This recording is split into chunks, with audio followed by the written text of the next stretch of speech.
whatever he was saying. When he was saying all that, like pacing back and forth, and Tisa was all frazzled behind the microphone. Oh my God. Oh my God. Oh my God. And he was just like, because the fact is that, you know, but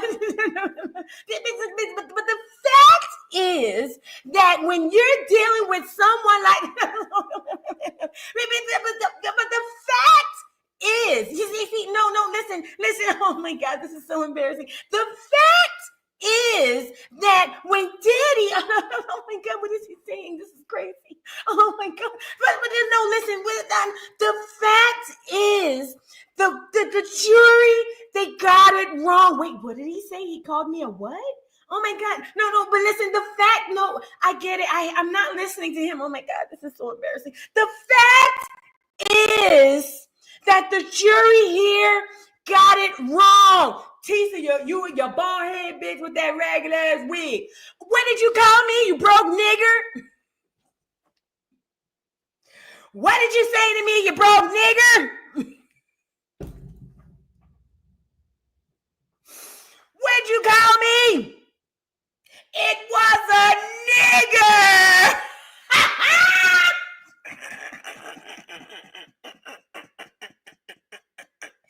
Girl, y'all got my ponytail coming down, girl. We messy. It's a messy Monday, girl. It's a messy Monday. Y'all got my ponytail coming down. Girl, I ain't did nothing but put a little twist on it and wrap it around, girl. Hold on. So look, girl, all I know, now listen, I wasn't there. Please. I was not there. So do not, okay? I'm just telling y'all what I had seen on YouTube and what they said, okay? So it's a mixture of what I had seen on YouTube and a bit of what they said, okay? So please, just hear me out. We Joce. It's Monday. You know what I'm saying? Why not? I mean, it's Monday. If Monday is not the time to really get on here and just Joce, I don't know what other day is. So we just joking, you know what I'm saying? But yeah, so yeah, they say Tisa was behind the microphone because the fact is that, you know, I've been covering this trial. I covered, but the fact, no, listen, no, I have security. Thank God, my man. Thank you to my man. He got me security. I was able to get security. Thank you to my man. Oh my God, this is so embarrassing. But the fact is that the jury, I don't know if the jury write their names in crayon, but the fact is that I've been covering this trial for the past, what did he say? What? Tisha, you raggedy hoe. What? Oh my God, this nigger, get him out of here. But the fact is, you know what I mean? And I was just like, oh my God. Well, long story short, Tisa called up to Nancy Grace girl, you know, the clear woman with the blind hair, with the little pixie cut. You know Nancy Grace, the woman with the cut who almost looked like she a clear woman who date black men. Y'all know what I'm talking about? Put a one in the chat if you know the clear woman. It's a clear woman all over America. All she date is niggas, but she keep a little, you know, the little claws, the little shortcut. She always have her nails done. She clear, very, very clear. Nobody mistakes her for being black. Literally nobody mistakes her for being black. But for some odd reason, she fits right in, even though she sticks out like a sore thumb. Yeah, Nancy Grace, she got a haircut like that lady. Yeah, See, you don't really know for sure till you see her teenage son. He 19, caramel skin, with the curly hair. That's when you be like, oh, okay, yeah. Huh. So, what's the girl name? Tisa went over there on Nancy Grace girl, and Nancy was like, oh my God, Tisa, we've been following this Diddy trial. You guys, we've been following the trial, and Tisa, you are over there fighting for your life, Tisa. Tell the crowd what's going on. I've heard Diddy supporters are literally down your neck, Tisa. Tell the crowd what's going on. You guys, hurry up. Get the footage. Tisa, what's happening over there? Oh my God. You see, because, you know, Nancy, we We have been following this trial, Nancy, for a bit of at least 2 years, Nancy. And you wouldn't believe it was like a pack of wild dogs seething at the mouth. It was all guys, big black gorilla black niggers, and they were all saying, we're gonna get you like Cassie, and we're gonna do you worse than Diddy did Cassie. And oh my God, Nancy, you see, listen, see, the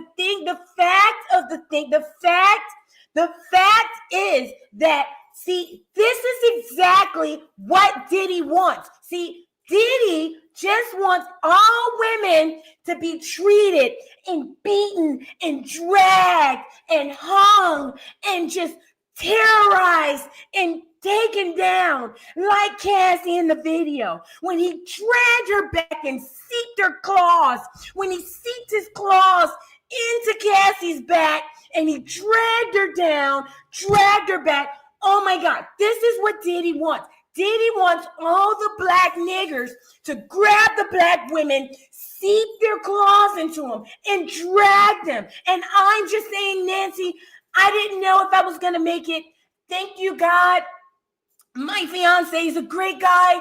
He ordered me 2 elderly security guards. We got them straight from Walmart. They were great. We were cartoned off. If it were not for my man and these 2 security guards, Nancy, I think I wouldn't be here. I think the next Rico would be a Tisa Rico. They call it a Tico. You know what I mean? So, Nancy, thank God, because see, the fact is Diddy is a monster, Nancy. Diddy is a monster.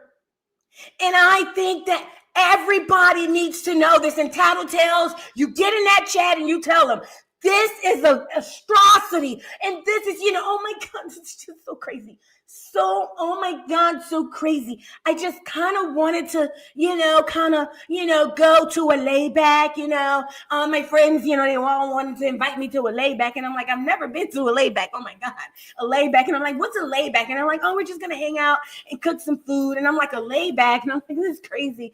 And then somebody told me it was a kickback. And I'm like, oh my God, silly me, it's a kickback. But it doesn't matter. The fact is, Diddy is a monster. And we should be aware. Okay. Oh my God, Tisa tells, ladies and gentlemen, that's Tisa tells. Diddy's monsters are seething. Look at them squirting baby oil all over each other.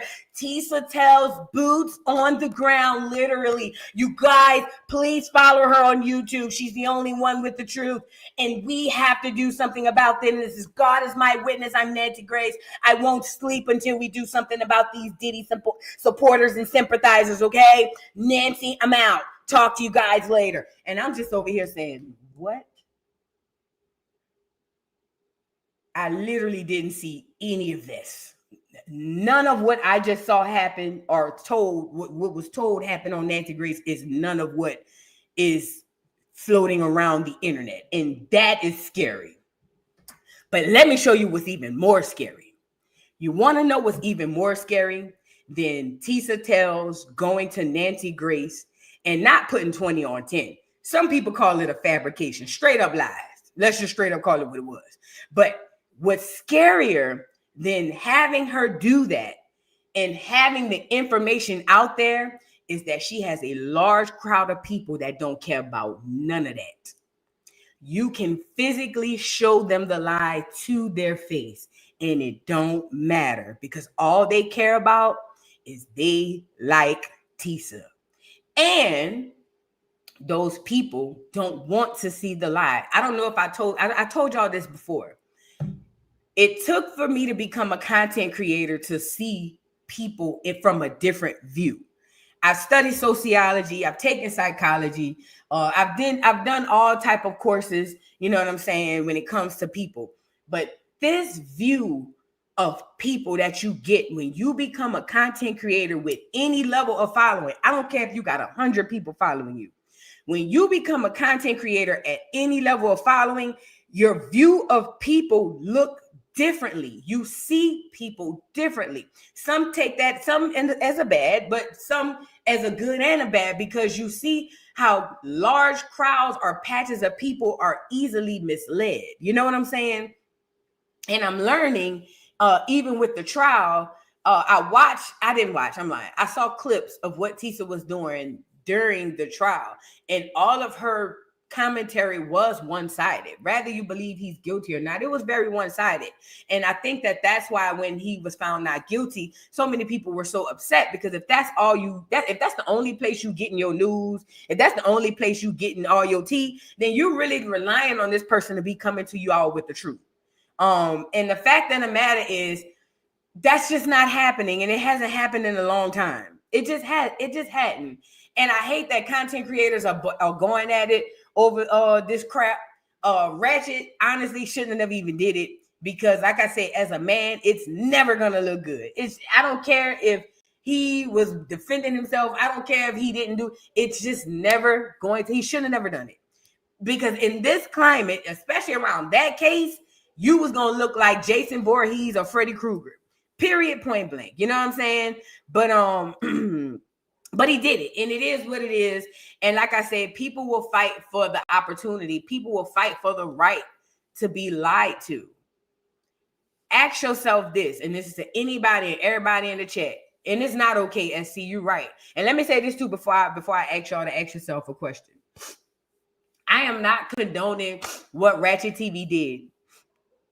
What I am telling you is Ratchet TV didn't put his hands on her, nor did he call out her name and disrespect her on camera. So for that, I don't have nothing else for that.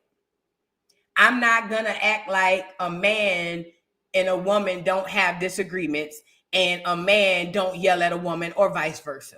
I am not going to sit up here and scold the boy like he put his hands on her. And anybody who's scolding him like that, y'all fake, because y'all get into it with men on a day-to-day basis, and y'all don't scold those people like that. But again, I forget, social media is an outlet. It's a place where you come and play. It's a place where you come in and imagine and become something that you're not. Yeah, not you, SC. I ain't talking to you. I'm just saying, period. But like I saw a lot of people in a lot of other comments like, oh, but it's just horrible. It's just horrible. It's just horrible. And it is bad, but it's not horrible. He literally was walking back and forth, pacing, saying, "You're a liar. You're a liar. Tell the people you lied. You're a liar. You're a liar." If he'd have ran up on her and said, "I hit you," if he'd have ifed at her, if he'd have hit her, if he would have threatened her, "When I catch you around the corner, I'm going to snatch you up," or if he'd have said, "I'm going to get my cousins them to beat you up," or if he said, "When I catch you," if he threatened her, we would be having a whole nother conversation. They are content creators. Men and women content creators get into it online all the time. And quiet as it's kept, a lot of the people who making like one person is the devil and one is an angel, they be in both of them comments, because men on the internet get into it with women. Hell, I can recall back in the day, this when I was following Cynthia G. I remember Tariq Nasheed went off. I'm talking about, did a whole campaign on Cynthia G. And there was more black women on Tariq Nasheed's side than Cynthia G's side. So you know what I'm saying? It happens. Like I said, if he didn't put his hands on her, he didn't threaten to put his hands on her, then I'm not going to scold him. I personally don't think that he should have did it, and it just is what it is. But I'm asking y'all to ask yourself a question like this, though, when it comes down to this. If most of the content creators that were at that courthouse, I'm not going to say most, if there's a collective of content creators, and I'm hearing it's black and white, but if there's a collective of content creators, let's take Ratchet off the table, who are saying the same thing about one person, or is there any odds that there's some truth to it? Because as a person receiving the content, you don't get to see it from this side of the fence. You really don't. When you're a consumer of content, as am I'm on this side of the fence. I can't see. It's like going to a restaurant. Being a content creator is like going to a restaurant or logging into a website. It's literally like going to a restaurant. You don't know what's going on in the back of the house. You have no idea what them dudes in the back doing when they're preparing your food. But what you do know is when it comes to the table, it looks good, it smells good, it's hot, it's delicious. That's all that matters. You don't know what happened from the time that plate leave that kitchen or even in the kitchen to your table. Nor do you care unless you see something. That's what being a consumer of content is. You're sitting in the front of the house. You have zero clue what's going on behind the scenes. You don't know what they're doing. You don't know if they dropped your bread and picked it up and put it back on the plate, or you don't know if they back there doing pristine, high class, high tier work to prepare your dish. You have no clue. All you know is when the dish gets to the table, which is the content, when the content gets to the table, it's appetizing, it's appeasing, it looks good, it smells good, it tastes good. I'm clicking, I'm laughing. That's all you know. And as a consumer too, not only just a content creator, I experience that as well. I don't know the inner workings behind the scenes. But me being a content creator, I may not know the inner workings behind Great T, specifically what he got going on, because I don't talk to Great T on a day-to-day basis. We not back behind the scenes making content together. So I don't know what Great T's situation or situations when it comes to content could be. However, being a content creator on the same platform, I have an idea of what he probably would be going through making content, or if we're covering the same thing as we do. Shout out to Great T News. If we're covering the same thing like Krishan or like Carlissa or like Baddies or something like that, then he and I are going to have the same information. Unless he has some type of back behind the scene tease, some type of stuff that, you know, that's exclusive. For the most part, Great T and I are going to have the same content. How I deliver it and how he delivered is going to be different. But if the Baddies episode, has a fight between Rolly and, let's say, Tavi, I get on here and tell y'all about the fight between Rolly and Tavi. If Great T were to come on here and tell you Rolly and Tavi never even fought, as a matter of fact, that's all rumors, then that would be straight up lying, because I know and Great T knows that they absolutely had a fight, okay? That's what's happening with this content. When you are dealing with content, all of us have the same content. Now, very few of us who have these connections, like I can give you some off the top of my head. When it comes to RHO or Housewives tea, Sherelle's World get behind the scene teas on that.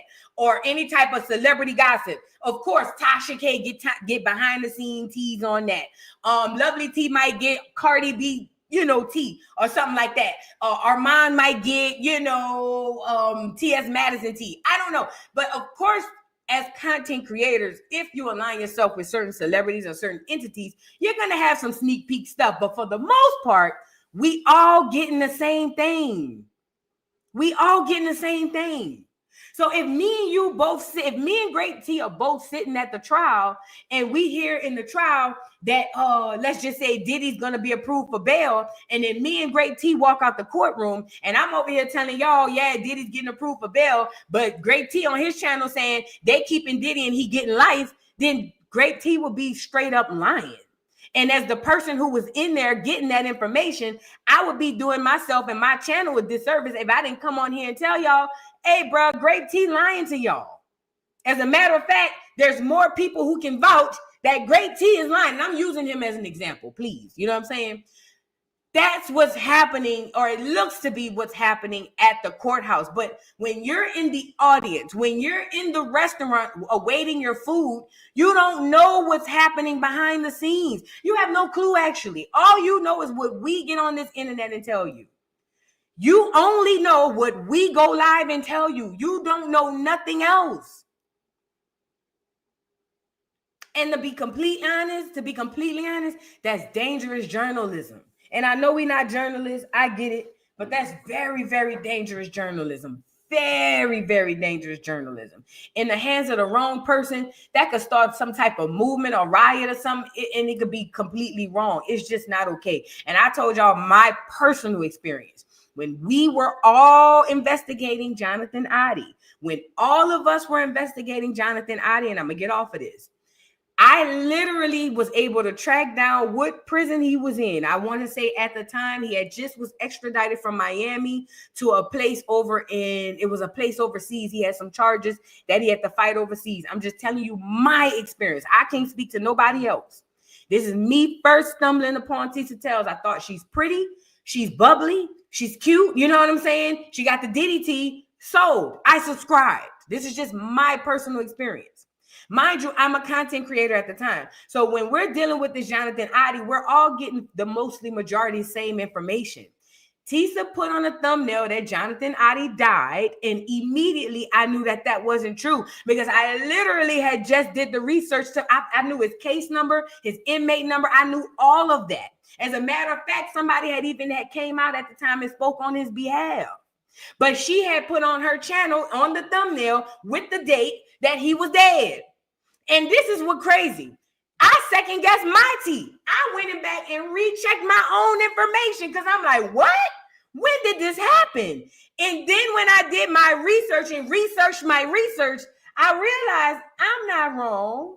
She's wrong. And then I'm like, where is she getting this information from? This is just me. I'm giving you my story. So I was like, let me click on it to see what it is she's saying.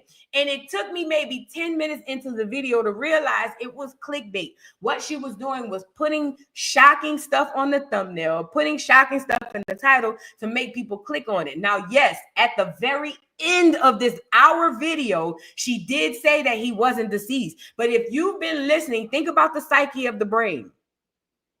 If I read a title, like you read a billboard that says free beer. Let's say there's a billboard that says free beer on top of a building. And I love beer. I'm walking in looking for beer. I don't give a damn what happens between me walking through that door and my beer. I want my free beer. Okay? For the most part, I'm probably not even going to remember everything that happened between me walking through the door and my free beer. I want my free beer. Right? The problem is, most people see the headline that says free beer and forget the purpose of going into the building and get caught up in the sensationalism. And this is what content creators do, ladies and gentlemen, boys and girls.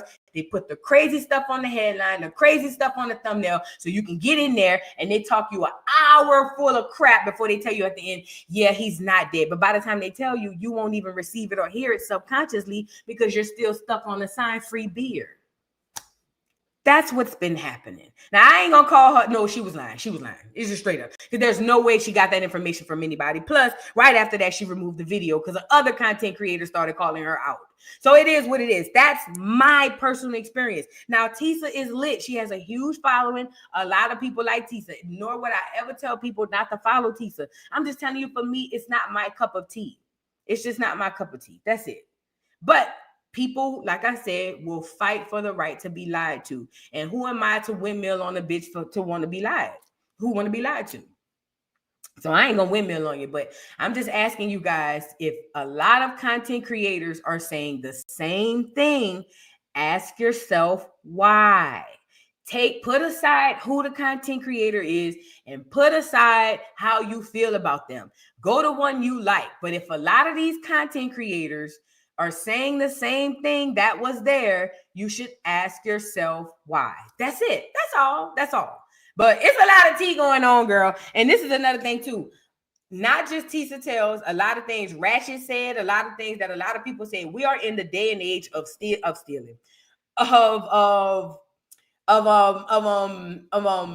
putting people in jail. We're in the day and age of suing, and putting people in jail. And you gotta watch what you say. A lot of things Tisa said, like, Ratchet threatened me, said he was gonna unalive me, and I'm paraphrasing some of the stuff she said, that he said they were saying they're gonna do stuff to her like Diddy. None of that happened. Tisa could be sued by Ratchet and anybody standing in that crowd who got that bad look. She really could be sued, okay? Ratchet could be sued for saying some of the things he said about Tisa without saying allegedly or I heard or maybe, woo. Okay? Tisa could super duper get sued. She better hope Diddy don't have time when he get out, because a lot of things she said about Diddy during this trial, like he's sicking his supporters on me, he's paying people to attack me. That is messed up, and she could lose everything.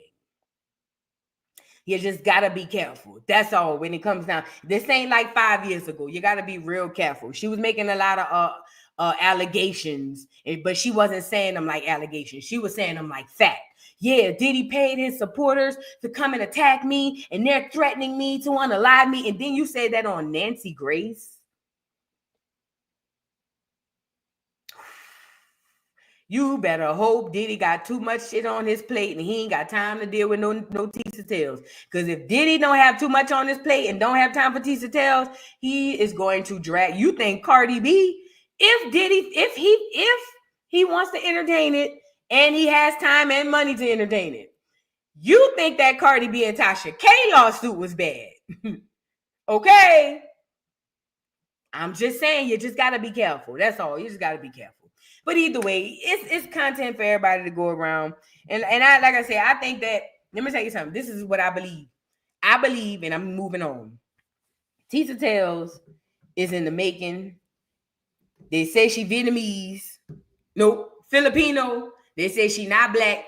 They say she Filipino and something else or something like that. I don't know. Don't get me the line. But I did say a long time ago that I don't know what Tisa is. I do know that she seems to be racially ambiguous in the wig. Don't help. And I'm not talking about her wig. I'm just saying it be all big and stuff. I can't really gauge who the real Tisa is under the wig. I can't gauge it. But what I have told you guys was I may not know much about her, but I do know she ain't grow up around no niggas. I do know she ain't never grow up around no niggas. Black Americans. When I say niggas, I don't just mean melanated people. No. She's never grew up around niggas. Now, I'm not saying she not a nigga. I'm just saying I can tell by the way she walk, talk, act, dress, look. She ain't never grew up around that Ann Reed nigga. Not one. Not one. Not one. Now I'm guessing. I'm guesstimating. I'm speculating. You know what I'm saying? But it's a lot of nigga experiences missing from the Tisa Tales. You know what I'm saying? I don't know. I could be wrong, but I am a very good judge of people. I'm a very good judge of people. Like, I can read people really good. I don't see no nigga memories in her. I just don't. I just don't see sleeping on the floor making pallets with your cousin by the grandma house, waking up in the morning. I don't see it. I don't see double dutch Saturday morning, hopscotch. I don't spades. Girl, I don't even see Uno. Let's be. Oh, can we talk? I don't even see Uno. Come on. I just don't see it. I just, you know, and I could be wrong. I could be wrong, but I just don't see it. And I normally know my folks. I know my kind. I just didn't, I didn't get it from her. You know what I'm saying? But like I said, I could be wrong. Who knows? But with that being said, they just got to be careful. I hope they get it all together. It's not this deep. We can move on. We got another trial coming up. They say Toilet Paper getting sued again, girl. I don't know. Toilet Paper Studios, girl, I don't know. It's a lot going on. But we're going to have to just figure out how it goes. But let's get into the show, girl. We spent 34 minutes on that, child. We need to talk about 4Extra blowing his hand off. T.I. responds to rumors that him and his wife was round there sticking size 6.5 Air Force Ones off in a girl's cooch, allegedly. I never forget that girl came on here and said tippy tip, put his whole foot in her cooch. How dare you? How dare you? Niggas shop in the kids section. You don't get to put your foot nowhere till you get to the adult section. That nigga buy his Air Force Ones out the boys section. We gonna talk about it. Funky Dineva apologized to Claudia Jordan Clawfoot. He need a job. I don't know. Maybe. I don't know. Essence Fest flopped. It flopped. And then we're gonna talk about Carnival Cruise kicking you niggas off the boats. Yeah. Y'all done went out there and niggified the seas. And guess what the people down at the Carnival said? Not today, Satan. Y'all ass got to go. Oh, yeah. And for the first time, I'm gonna separate myself from you niggas because I ain't never been on Carnival. I only been on Royal Caribbean, but I ain't gonna lie. Even though Royal Caribbean was very nice, very debonair, when we pulled up to the port next to the Carnival, I ain't gonna lie. Girl, that music was blasted getting off that cruise, girl. And them niggas was coming off that cruise drunk, lit, girl. I ain't gonna lie. I was like, damn, I want to be on there. It had rust on the side of it, though. I ain't gonna lie. The boat had buku rust on the side. I don't know if that could cause leakage or not, but it didn't matter because the niggas was out there having a gay old time.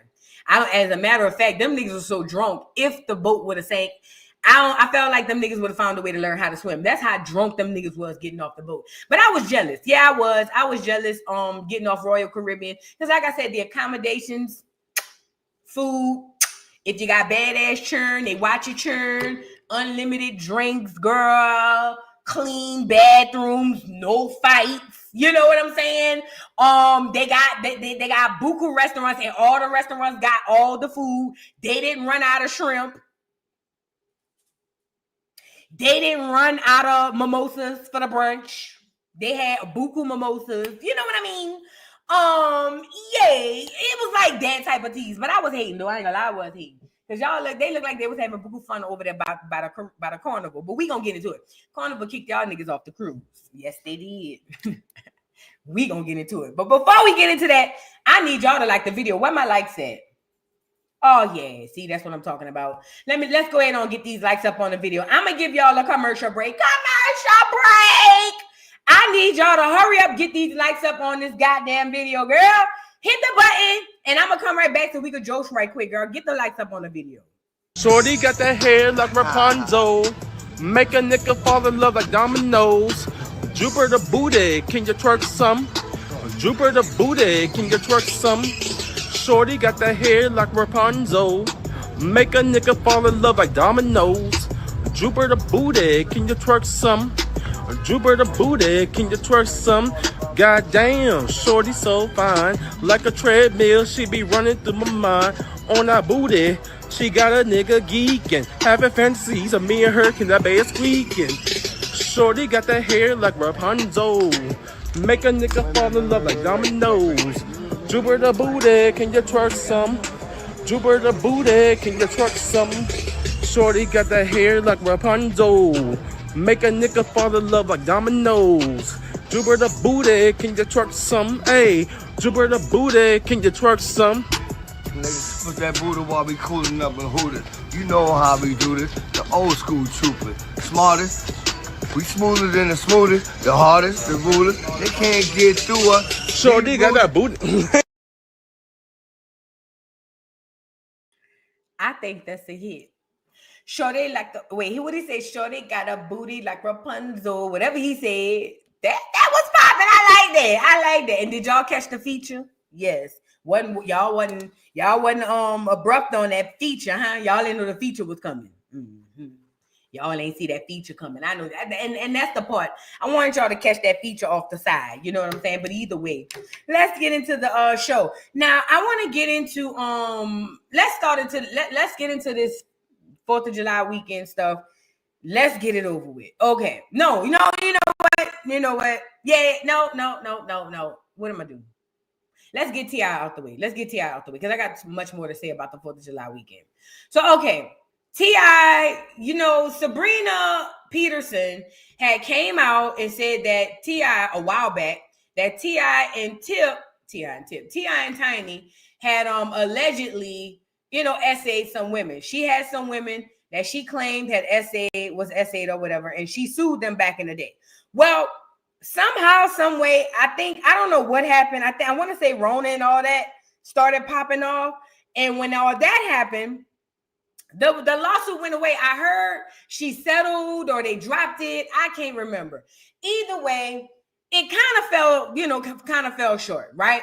Fast forward, Tippy Tip Tiny done won this money down here with these white folks for the OMG dolls and stuff. Now keep that in mind. Well, all this stuff come out with the Diddy trial. Tiny responds to a comment saying that people just want to be freaky and shouldn't be charged for being freaky. And when she said that, Sabrina Peterson came and was like, I know you've been lying. Girl, I will snatch you up. And you forgot I still got charges on you. Don't make me bring him back up. So either way, Sabrina Peterson must have had time again because she just started bringing up all this stuff again. And she even accused Tiny of passing off escorts, grown female escorts, to her son. Now, we've heard that what's his name? Boosie was doing this. His words, not mine. Boosie had been accused, or not accused. He said that he did this. And honestly, a lot of people in hip hop culture and in entertainment have done these things. It's not that it's good. It's not that I'm making an excuse. I'm just telling you, a lot of y'all faves has done it and do it. Okay. With that being said, but either way, she's accusing them of doing that, having escorts. And let's just really be clear. Let's be completely honest here. Everybody in or around Atlanta have heard the rumors about T.I., Tiny, and Candy.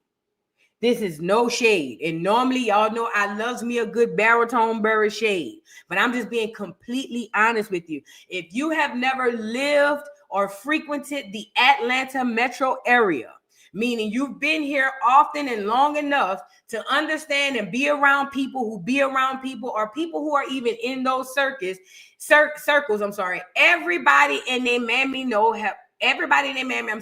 have heard the rumors of T.I. and Tiny and Candy. This is nothing new. I know we get on here, we Joce, but I'm telling you, these rumors have been like deeply rooted for a long time.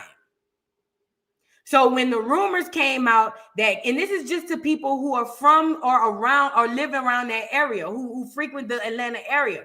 When the original rumors came out about T.I. and Tiny, we all believed it because we had all heard similar things in or around Atlanta. If you're not from here, if you don't be around here, if you don't live here, if you hadn't been immersed in Atlanta culture, you're not going to understand that. But I'm just telling you, a lot of the stuff, not all, but a lot of the stuff that came out from Sabrina Peterson, we had been heard that, baby. I'm just telling you the God's honest truth. So I believed it because I had been heard it. You know what I'm saying? I believed it. I literally believed it because I had been heard it. It was kind of like, oh, that makes sense, because I had heard this in the past.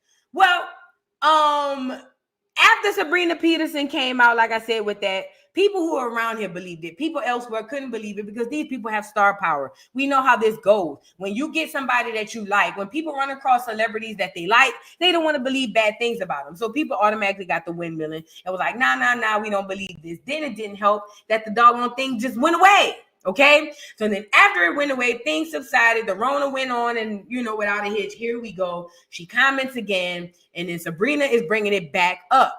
Now, hit dogs holler, if you ask me. This is just if you ask me.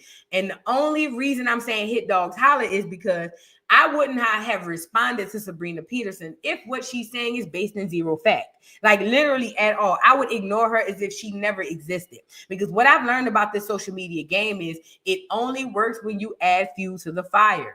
Okay, when you look and pay attention and give it life, you breathe life into it. Okay, and so I feel like if what she's saying is completely baseless and it has no effort and no truth, I wouldn't even respond to it. But like I say, hit dogs holler, in my opinion, and that's what T.I. did. Okay, so T.I. responded, but it's that passive aggressive response. It's just like, oh, I'm gonna get out here and say the birds are chirping, the trees are green, the sky is blue, but haters still be out here hating, and it don't even have to be all that. Y'all don't be no hater, all that passive aggressive crap. But to me, it tells me that something that she's saying is touching a nerve somewhere, okay? And it's touching a nerve because there has to be some level of truth. Not that it's all true, but some level of truth. Mind you, this is bad timing because Tip and Tiny just got that coin. Now, I don't know if the coin was even released or if the check cleared, but we do know they just won that lawsuit. Tippy Tip. This would be a horrible time for some people to come out and start saying that you put that size 6.5 in their cooch. There's a lot of money to be getting. I'm just saying, Tippy Tip, if I was you, I wouldn't even respond. You got too much on the line. And you know how the powers that be is. They be done gave you the money and found a way to take it back, duck, duck, goose. But let's get into what Tippy Tip and his passive-aggressive response had to say. Let's get into it, y'all. Get the likes up on the video. Yeah, man. I'm just out here, man, just thinking how beautiful it is today, man. You know, it's a beautiful day to not be a buster, man. It's a beautiful day to not hate on nobody.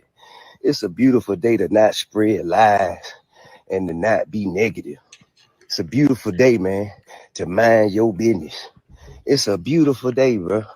God has blessed us with this beautiful day. Don't take it for granted. Don't take this beautiful day for granted. Don't be out here spreading propaganda just because you unhappy with your life and yourself. Man, God has blessed you too, man. He got your blessings.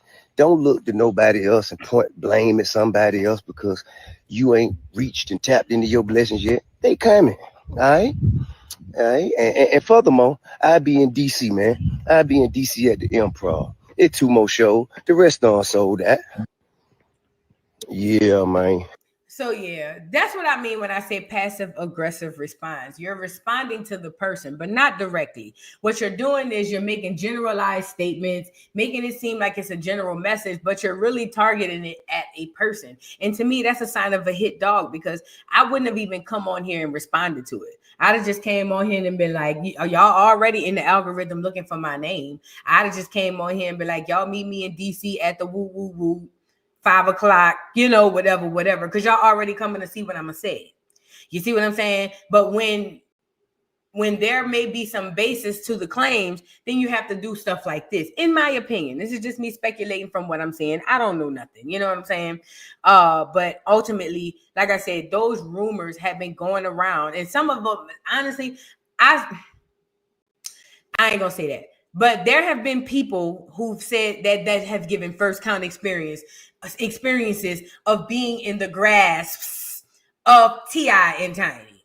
Now, I've never heard with my own 2 ears of anybody in the grasp of Candy Girl, but I have heard with my own 2 ears experiences being told of people who were in the grasps of the Candy Girls and the T.I. and Tinys in them, okay? Again, I don't know if it's true. I'm just telling y'all what the rumor has always been. And honestly, I don't have an issue with them even doing their freak offs. I don't even have an issue with them swinging. I don't have an issue with them doing none of the stuff that they are alleged to do. I don't even have an issue with Tip putting his 6.5 in some woman's cooch if she allows it. If she says, here it is, Tip, I've opened my legs, stomp down my coochie, and she allows Tip to stomp, then I say stomp, let her go. Let him go. You know what I'm saying? But the problem becomes an issue when these people are saying that y'all are putting drugs in the place, signing and making people sign the NDAs and possibly abusing people. They were talking about physical abuse. And unfortunately, well, no, not unfortunately, and ironically, mostly from Tiny, not Tip. You get it? So yeah, that's the only thing I would have to say about it. Tip, right now you got too much at stake, my love. Y'all just won that lawsuit. Tread light, bro. Go do your little comedy show. I don't know what he said he got going on the 5th in DC, wherever he said he gonna be, but go ahead on, tread light and put your head down and keep working. Because baby, all it takes is for the clears to find a way to extract that money back, and it's a wrap. I'm telling you now, okay? Now let's move on. Now I want to get into Funky Dineva. Let's get into Funky Dineva because 4Extra kind of aligned with Essence. Let's get into Funky Dineva. So y'all remember Funky Dineva was on the talk show Fox Soul with Claudia Jordan and Al Reynolds. They actually I didn't watch the show. I'm not going to lie. I wasn't a fan of Fox Soul. I just wasn't. I'm not a fan of Clawfoot at all. It's not that I don't like Clawfoot. It's just I don't like her feet. But I'm not a fan of Clawfoot. As far as Al Reynolds, all I know about him is he was that fat black lady husband. But everybody knew he was gay when she introduced us to him. That's all I know about him. But he doesn't seem too interesting. He seemed like he a blur. You know what I'm saying? Now, Funky is Funky. Funky has always been a personality. He is, a personality within itself. And he was the only one, if you ask me, that brought some sort of personality to the panel. However, it didn't work out. And the rumor that Tasha K, remember baldhead Tasha had came on here and told us that Funky left his job for $250, and people was out here saying that's not true. Well, according to Funky, that is true. Funky literally quit a job where he was making $250,000 a year to sit in front of his camera for an hour a day, 5 days a week. Hear me out. 1 hour a day, 5 days a week. You sit in front of this camera and you say, I don't like the dress that Kate Middleton wore to the award ceremony, or Chloe Bailey need to get braces, for $250,000 for 1 hour. One hour a day. All you have to do is sit in front of a television or in front of a screen and talk about how you feel. And Funky admitted to getting rid of the job for a measly extra $250. Now that is insane work, okay? And I think that's probably why he done ran back to Clawfoot begging her forgiveness, because you have to be not only a new age fool, but an old age dummy. Do you hear me? To walk away from $250,000. Do you hear me? To sit in front of this camera and tell us what you like and don't like. Bitches sit on the phone for 4-5 hours and won't get $2.50 for talking about what they like and don't like. And Funky walked away from $250,000. Most Americans won't see $250,000 in an annual year, let alone their lifetime. And this nigga then walked away from $250,000. And this is why Funky has forever been a question mark in my head. I just don't understand it. But either way, so now I guess it's sitting in that I was a duck goose. I'm talking about you, Funky, and now he want his job back. And he had been making little, small little, oh my God, I would like my job back. I would like my job back type teas. But nobody was really picking up. Now, I don't know where they found Funky at or where Funky found Clawfoot at. But Claudia decided to slip on her size 10.5 and have her big toe hang over the front so she can go down to the place to tell us and show us that her and Funky wanted to reconcile. Now, this was all initiated by Funky.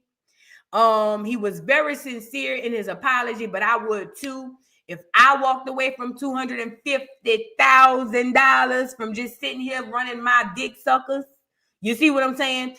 So I would be remorseful and I would be over there apologizing too. However, I feel like if I'm Claudia, I'm questioning the genuineness of this apology. Are you sorry because you realize that what you did was wrong? Or are you sorry because you realize that you really messed up a situation that was in your benefit? Okay? And that's what I would struggle with. And honestly, I'm the type of person, fool me once, ain't no more fooling. Once you dog me, I don't trust you. Especially in business. I ain't never gonna trust you. But that's just me. Either way, let's get into the heartfelt apology Funky had for Clawfoot. Watch your toes. Clawfoot's foot, that big toe they say is known to be lethal. So please, ladies and gentlemen, boys and girls, keep your feet under the table near you. Because if Clawfoot passed by your section, it's possible that you can get severed from the ankle down. Go ahead and hit the like button. Let's get into the apology. Clips from TGIF, like where is the leg popped up, and go on to the next thing, Claudia popped up. And I was like, fuck. Like we had Oh my God. I thought about it. I said, I ain't really got no issue with that lady. Like, I don't. Like, yeah, there were certain things I didn't like, and I'm sure she can say the same thing about me. I was like, but bitch, Claudia was a good motherfucking time. I don't mean to stop him, but Funky, the reason you went off on Claudia is because you was in your feelings. Funky turned into David Ruffin's of the group. I gotta be honest.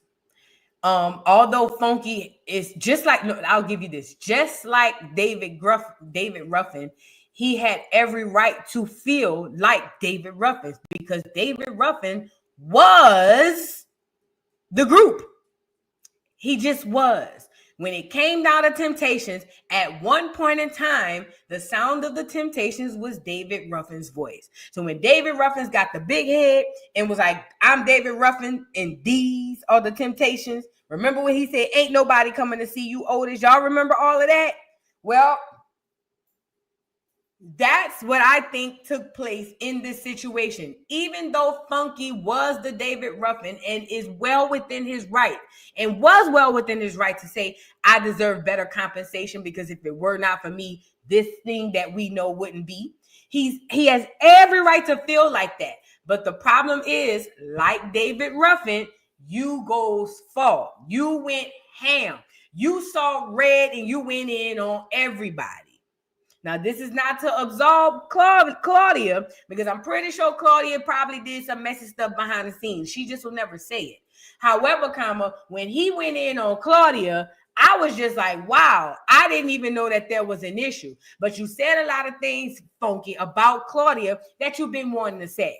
And I think for me, too, that'll linger in the back of my mind. And it'll make me question the authenticity of the apology. So yes, Funky was David Ruffin's, and yes, he had every right to feel and be David Ruffin. But now, just like David Ruffin, once they handed him his walking papers and left him out on the corner, Blue, y'all gonna do this to me, bro? How you gonna do this to me, bro? Y'all gonna do this? Oh, Blue Corn, y'all gonna do this to me? Y'all can't do this to me. I'm David Ruffin. I am the Temptations. Without me, the Temptations ain't nothing but some fake ass tips. You feel what I'm saying? And ain't nothing wrong with that. You know what I'm saying? But you got to get carried out. And you got carried out. So now he said he's sorry, y'all. So give him another chance. Hold on. Claudia was a good time. I want to work with you again. We had lightning in the bottle. We just fucking did. The space is there for us. Maybe Iyanla need to come in and sit down with all of us. I don't want no niggas involved. But here is what I'm saying out loud and in color. I want a deal where all of us come in equal pay, equal say so, neutral producers. We will work again if you're open to it.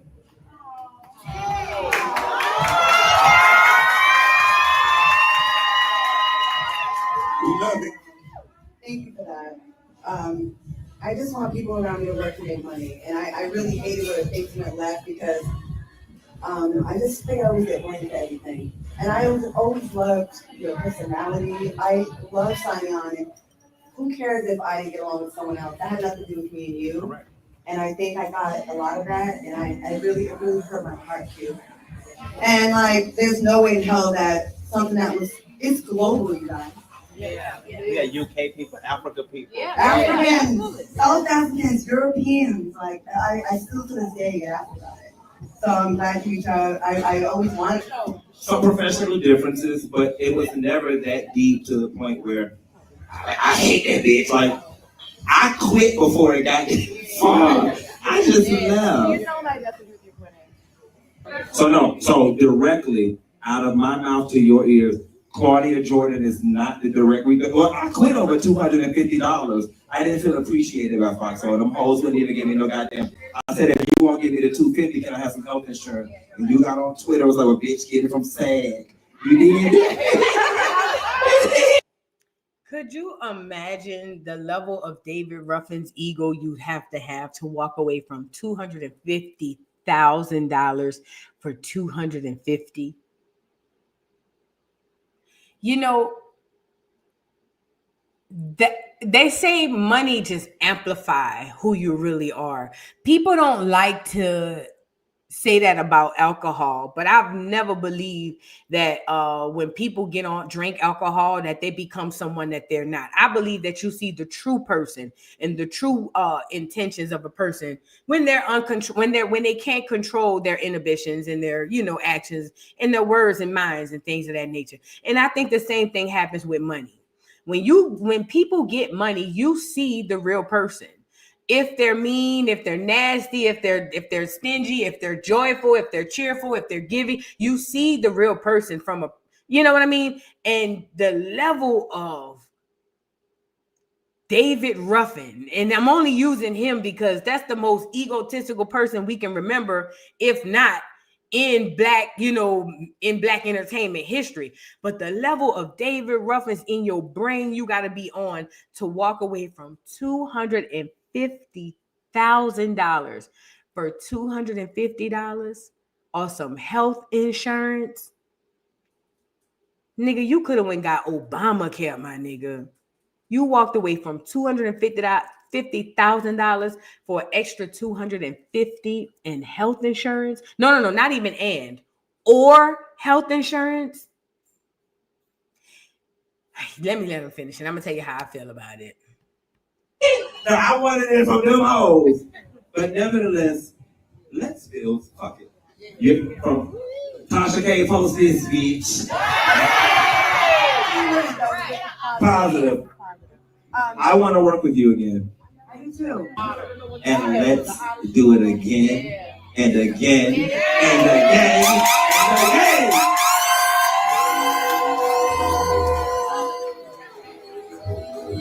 You want something like that, Julio? You want some clips from TGIF? Like, all right, so that's Funky apologizing to Claudia. And honestly, I think that it's nice that they did that. I think that was sweet. Because it's always only an adult can literally sit down and say, you know what? I fucked up. My bad. Even the Temptations let David Ruffin back in the group in the 80s when they toured. Remember? They let David back in the group. Honestly, the way Claudia was looking originally, it was kind of giving like, I ain't buying none of this. You know what I'm saying? Maybe he won her over at the end, but who knows with Claudia? You would never know. I do feel like I honestly, if I had to ask or if I had to guess, was Funky genuine? Does he really genuinely miss working with Claudia? And does he genuinely just miss the relationships of being with her in a working capacity?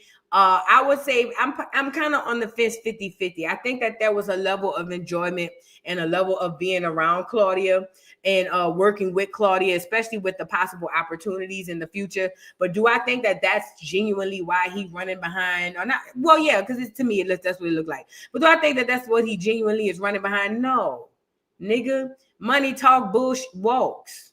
And although Funky does well on YouTube, and YouTube has cut down on his pay, but although Funky does well on YouTube, who wouldn't want an extra $250,000 for an extra hour worth of the work for the day? You know what I mean? Like, come on, man. And I think anybody who's being honest with themselves, Funky included, would absolutely say that. And I'm pretty sure the way Funky is as direct and as transparent that Funky is, he'll tell you his damn self. Yeah, part of that is that money, because anybody with sense would think the same way. Okay? Now, Tina, it was $250K a year, but he only had to work an hour a day, 5 days a week, an hour per day. But either way, that's what I feel about as far as the apology itself, though. If I were Claudia, if I were Claudia, would I work with Funky again? Absolutely not. I cannot trust you in business. I cannot trust that the next time there's a disagreement, you're not gonna catch a temper tantrum and go. I'm gonna tell you both sides. If I'm Claudia, I cannot trust that the next time there's a disagreement or you feel like you've been played or somebody played on your top, that you're not gonna go to your mainstream followers and drag me again or drag whatever business venture or business partner I bring in. Professionally, I can't trust you professionally. If I'm Claudia, if I'm worried about relationships and making sure that I don't set nobody up for failure, professionally, I don't trust Funky. Morally, personally, I may want to work with Funky in some capacity, but professionally, not with my name on it. Number one. If I'm funky, and I'm in this situation, of course I want Claudia to take me back because number one, I need that coin. And number two, I genuinely might miss her as a friend, but Funky got to let this be a lesson to him. And me too, because we've all been guilty of it as content creators. You got to watch how fast you go off on people. I've had to do that too. I'm still struggling with that because sometimes people catch strays and then them strays turn into straight up, arrays of bullets. And I think that that's what happened with Claudia. Funky was upset with the network, as he should be, because it's the network who's denying you. Claudia didn't write no checks. Neither did Claudia hire or fire. Okay, what he should have done is taken that up with the network, and whatever issues he had outside of the network, he should have just dealt with it with Claudia. But once he went off, we was all here for the tea, so we was all like, "Here, what's up?" Come to find out, oh girl, you was being messy with me with Al and da da da da da da, and I'm over here like, what? You know what I'm saying? Not knowing none of this. But you got to be careful. That's what I'm saying. You just got to be careful. And I'm working on it. I'm still a work in progress. Yeah, I'm still a work in progress. But I'm working on thinking before I respond, because you know how it is when you got a hair trigger response. You just go off. And I think that that's part of what was happening with Claudia. Now, Claudia was being messy too.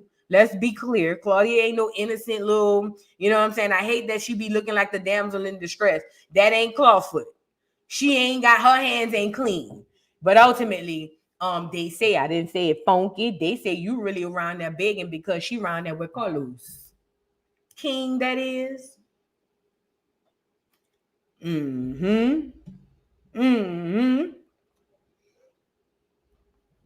But my question to Funky is, damn, Funky, like you've been in this media shit for a long time.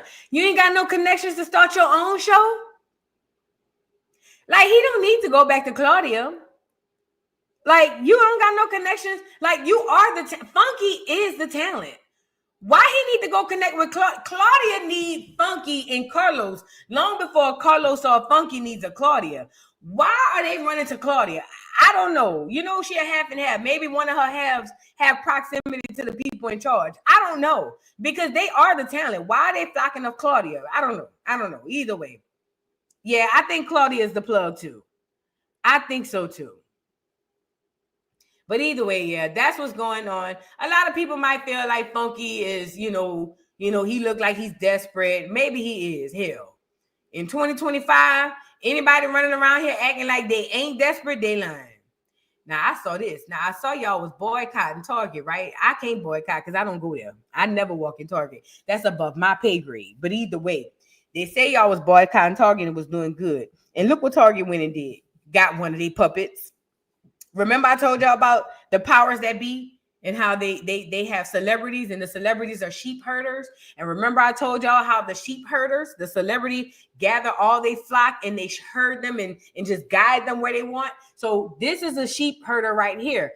Kai Cenat, because black people have been targeting, no pun. But since black people had been boycotting Target, they realized, oh snap, we in trouble. So what did they go do, ladies and gentlemen, boys and girls? They went and got their celebrity, they puppet master. They went and got Kai and told Kai, hey, get your little bitty ass out there and do this commercial right quick so these niggas can get back up in here. And let's get into some of the stuff that Kai was doing. I'm showing y'all every day that these people be playing in y'all face, but y'all don't want to hear me though. We got hella real estate. Nah.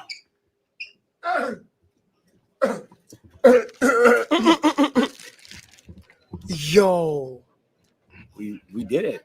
Tone made it. Well, y'all boys look good, boy. Tone made it. The body wash, boom. Body wash out, nigga. The On The Go cologne, boom. The deodorant, boom. The lip balm, boom. Wow. Y'all niggas in Target, bro. Oh, it's right here.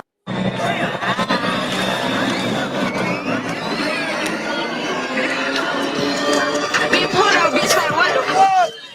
Damn! Where did you get that from? The queen puts her Lulu on it. Oh, Lulu, let me.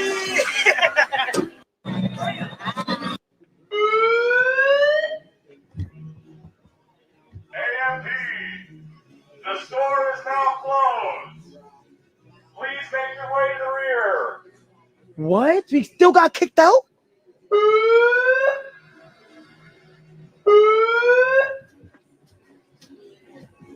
AMD,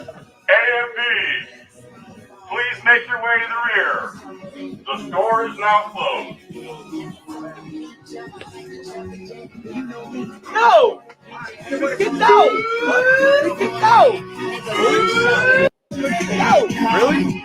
I don't know if the music gonna get me hit, but either way, that's what they decided to do. But you have to understand, although I understand that Kai Cenat is a tether, I understand that he's not a Black American, but to the eyes of the masses, to the ones who don't know the difference, because there are a lot of us who don't know the difference.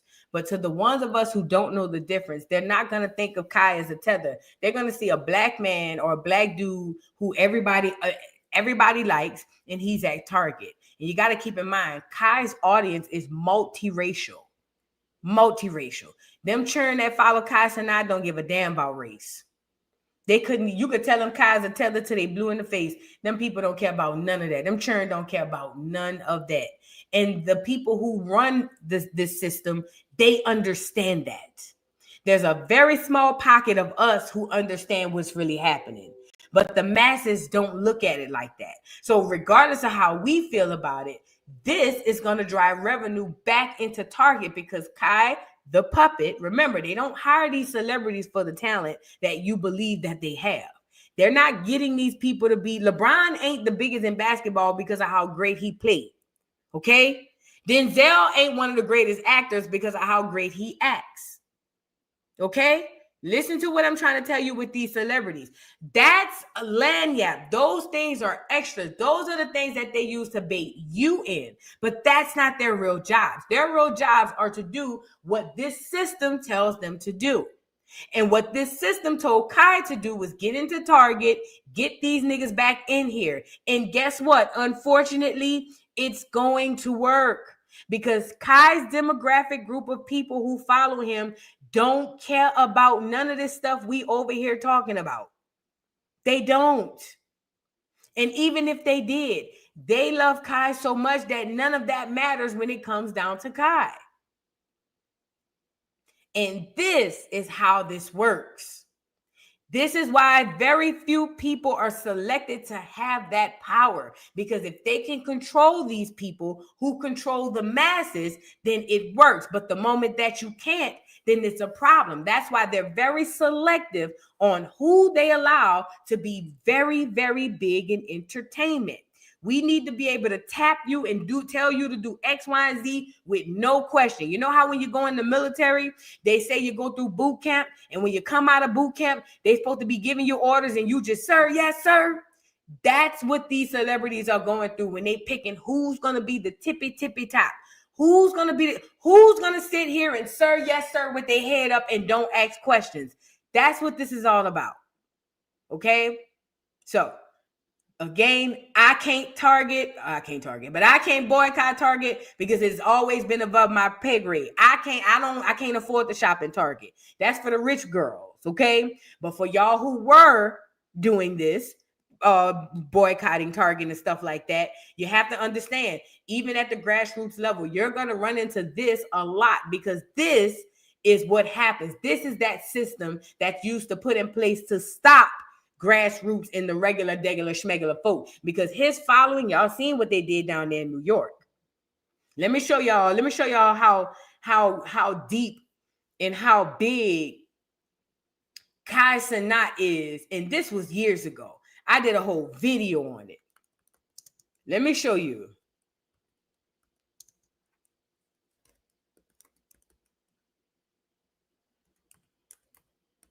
Let me show you. This nigga Kai, look at how Kai shut down New York when he was giving away a goddamn PlayStation or some crap. Don't even get me to talking. Look how much of these kids Kai had out there. Hold on, let me make it bigger. What's to do with the red hoodie over there? Mind you, all Kai Cenat did was announce he was giving away PlayStation and school supplies and shit like that. Look at how many kids cut school to go to New York to see Kai. Nah, look at this shit, bro. They on top of his whip. Look at this shit, bro. Look at this, bro. This motherfucker is stressing. Stressed out, bro. Look at this shit. Taxi man stressing too. This crazy, bro. Kai left. What the fuck going on over there? Oh shit, I see Kai's way over there. Look, bro, Kai's next to dude with the red hoodie over there. And these motherfuckers on the cars, bro, fucking it up. That's crazy. Do you think in your mind they would let somebody like Kai have that much power and not control him? Look at all. If Kai would have jumped on top of a car right now in that moment and say, all you kids, go and loot all of downtown. Do you know Kai could have had every single child out there like a robot just tearing up everything downtown? The National Guard wouldn't even be able to hold all them kids. I need you to understand me. The National Guard wouldn't be able to hold all them kids. They'd have to activate active duty military for all them damn kids. You think they're going to let anybody have that type of power? So when you see Kai at the target, when you understand the game, you know that Kai is working. He's working. He's doing what the people told him to do. How 6ix9ine told him, you have to. You have to. That's what Kai's doing. He's working. Trust and believe. Trust and believe. But yeah, I saw that boycott stuff. I saw him in there and I was like, yeah, that makes sense.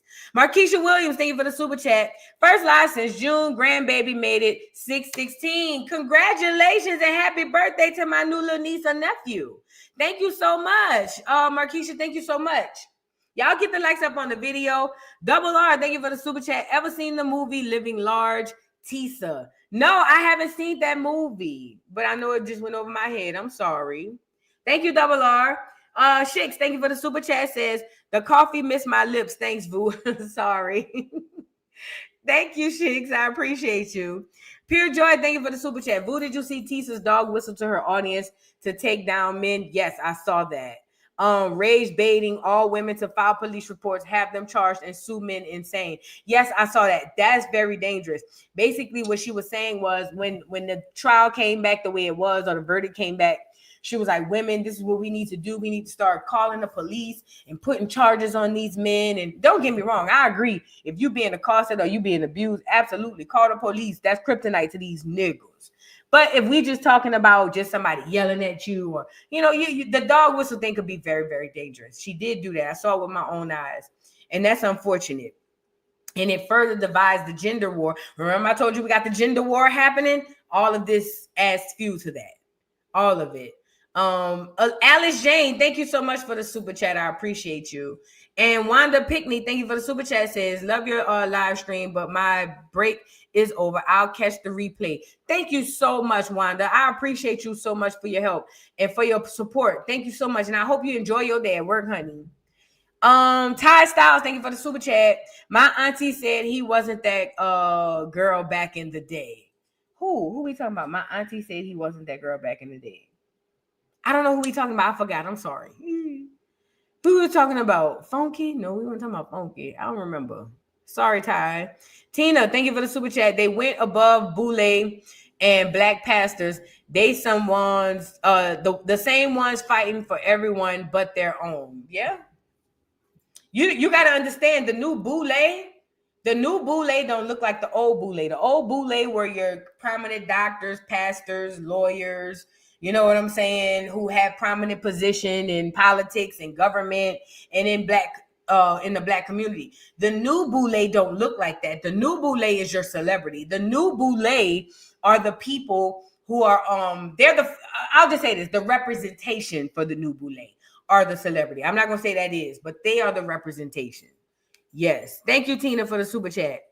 7, thank you for being a member for 13 months. Hey, Voodoo, my love, did you hear Tisa called those men the N-word and she ain't even black or from Acorn? Yeah, we talked about it, honey.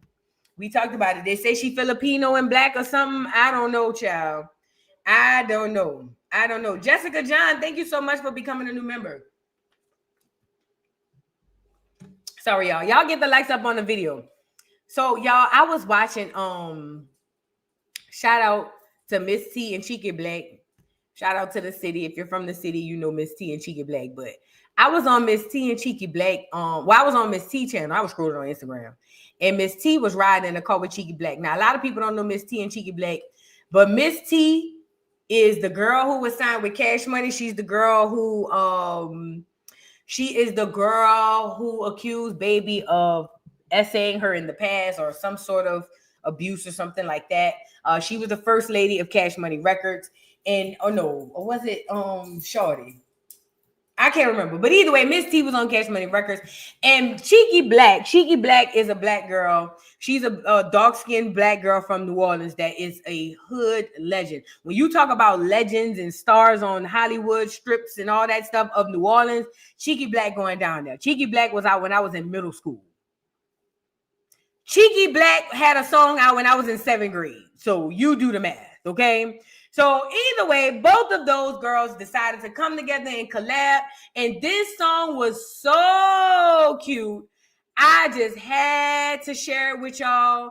I hope I don't get struck, but I do want to share a little bit of it with y'all. Y'all got to hear this song, bro. Y'all, look at this song. When I tell you talent is just gifts are gifts. And it just is what it is. Now, this here's Miss T. This here's Cheeky Black, okay? Now, y'all, check out their little bop they just did. It is fire to me. It's to me. Check them out. Just left church. I'ma do it anyway. I'ma do it anytime, any place, any day. We don't even care what the money is. I'ma do it anyway. I'ma do it anytime, any place, any day. We don't give a damn what nobody else say. I'ma do it anyway. Come on. Ain't worry about what they say. I'ma do it anyway. I'ma do it anytime, any place, any day. We don't even care. You know I love the way. Please put it in easy. Bend it over, bust it open, make me come frequently. Love the way he make me like a pillow and tiki. Give me some raw boy, really they take me. Sounding so good, it really got me feeling freaky. Love the way you working out, burning up the calories. Good, well, man, that's the salary. I'm pulling on, make you wanna marry me. Down living on a house with the I been the booty girlfriend, I'm the wifey. Can't go what the man made me stay or entice me. Love the way you bring the lady, yo. I'ma do it anyway. I'ma do it anytime, any place, anywhere. I don't even care what they really I'ma do it anyway. I'ma do it anytime, any place, anywhere. I ain't worried about what nobody I'ma do it anyway. I'ma do it anyway. Come on. Yeah, I'ma have my damn way. I'ma do it anyway. I'ma do it anytime, any place, any day. I don't care what you say. Yeah. Like, ooh, I can't take this. Hey. You make me feel sexy in the feel. Wow. You are the part of my soul. And you know, give me that glow. Everybody knows. They like with a bust and feel hard. Give me your wow. Like when you in charge. They like they come back. Give me that. Make you wanna come back. Give me that. Tuesday. They gon' move it. Ooh, boy, you so pretty. Ain't worry about the mother's girls. Cause they believe me. You know that beat. I'ma do it anytime, any place, anyway. I don't give a damn what they really do. I don't care what they really do. We gon' run it like we really do. I'ma do it anyway. I don't care what they say. We gon' really do it anyway. I really wanna play. I'ma do it anyway. I don't care what they wanna do. Hey, we love you. Hey. Shout out to Cheeky Black, bruh. Shout out to Cheeky Black and Miss T. I thought that was a bop. Now, I ain't gonna lie. Yesterday, I was on that looker. But either way, this is two New Orleans legends. Cheeky Black is a woman. She just have a deep voice. Y'all know they got women out there that be, look, real rough around the edges. Cheeky Black just rough around the edges. But yes, as a matter of fact, I ain't gonna say it, but this dude I used to date, she used to like Cheeky. Well, Cheeky Black used to like him back in the day, but neither here nor there. Yeah. So that was Cheeky Black and Miss T, and I love talent and gifts, and both of those ladies are talented and gifted. So shout out to Cheeky Black and Miss T. I like that song. I thought that was a cute little bop. All right, now let's move on. Where my people? I'ma do it anyway. I'ma do it anytime, any place, any day. All right, now let's move on to we gotta get Carnival. No, we gotta get 4Extra. Then we gonna get Essence and Carnival. Let's get 4Extra. So y'all, did you guys hear that 4Extra? So 4Extra is a dude. I guess he's a gang member. I guess. Well, 4Extra, he made his claim to fame going around bullying people as an ex-gang member.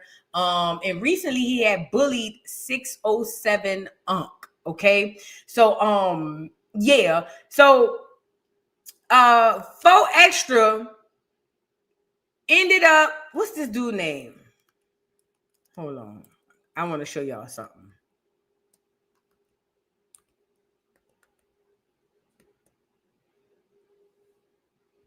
Is that the dude name? What's that dude name? Who this ain't him. I don't think this him. I don't think this him. No, this ain't him. So I'm sorry, y'all. What's this dude name?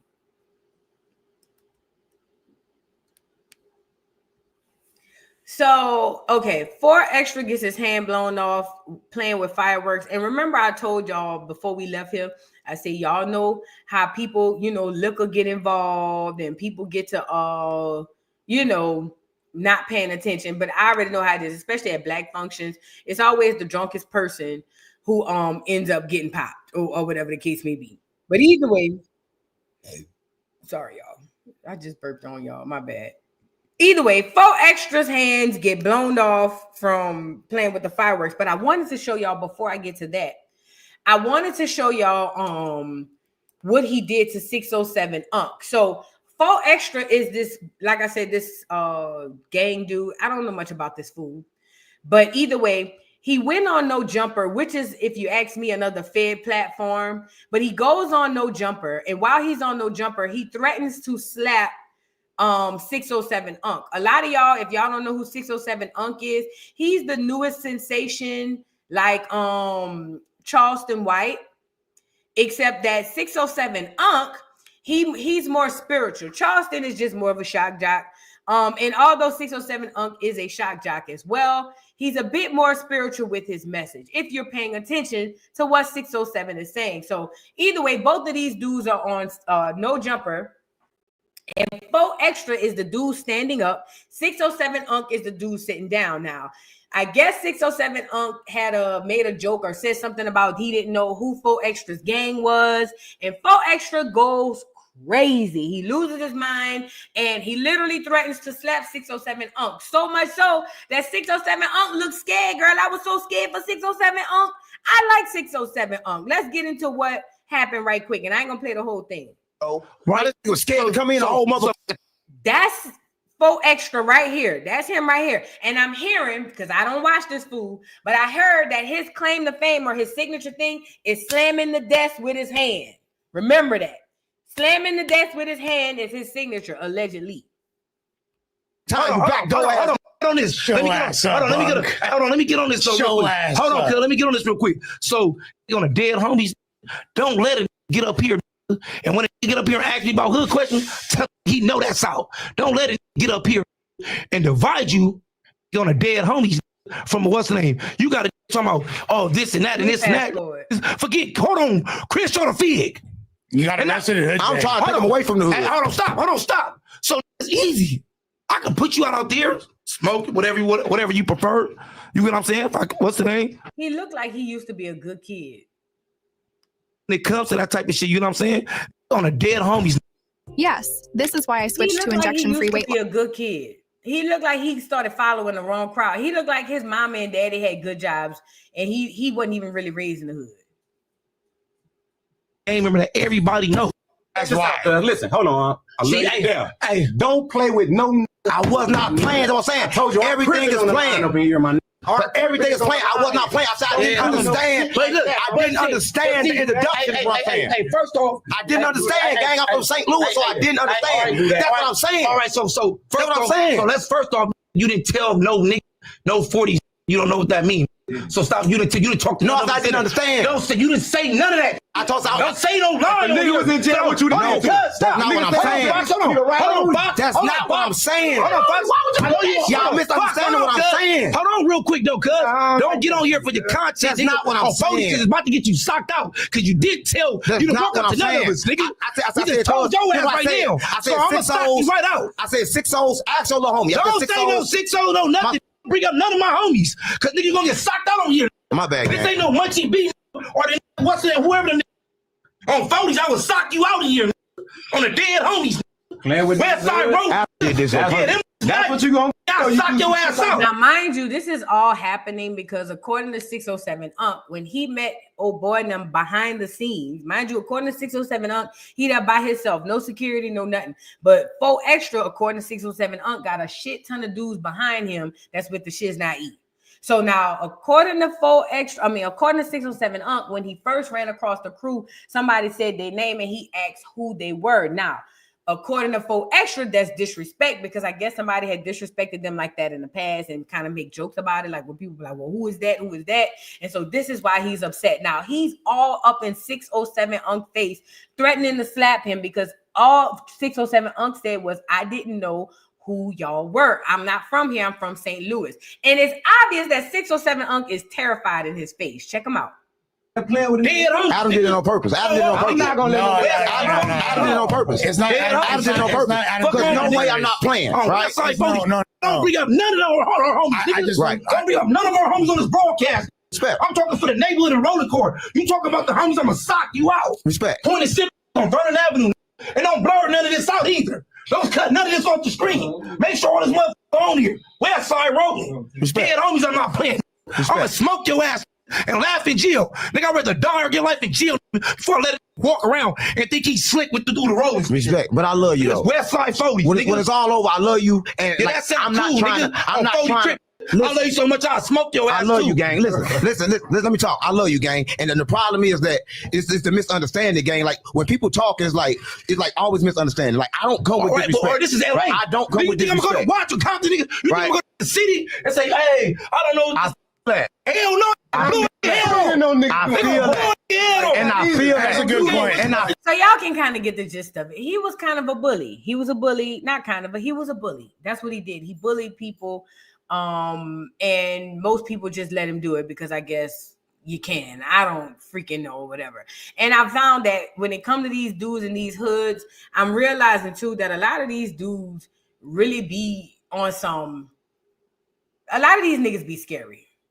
It just always brings me back to what my brother was saying with the Q dogs. You know what I'm saying? It's like you be having these big old niggas and it be a group full of niggas, but 90% of them niggas be like soft.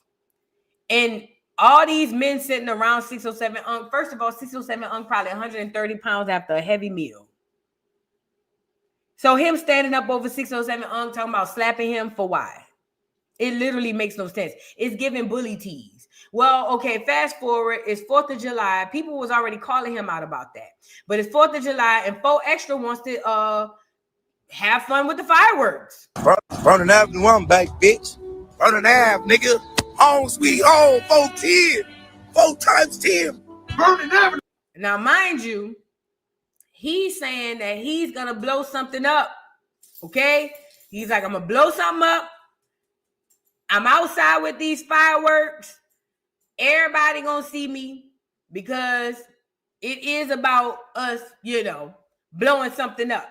They even had video of him all in a hospital. His hand was mangled. Let me show you. Good. Fuck wrong with a nigga. Dead homies, nigga. It's the 4th. I'm about to blow a nigga up. One nigga blown up today, nigga. Fuck wrong with a nigga off the back. I'm blowing a nigga up. Stop playing CDs, nigga. Now, he was holding these things when they blew up. But this is my question. Immediately, I said, so what was he planning to do? Throw them? And that's exactly what he was planning to do. Listen to what he's saying. I'm going to throw these bitches and blow something up. Listen to what he's saying. He's telling you what he's planning to do. Good. Fuck wrong with a nigga. Dead homies, nigga. It's the 4th. I'm about to blow a nigga up.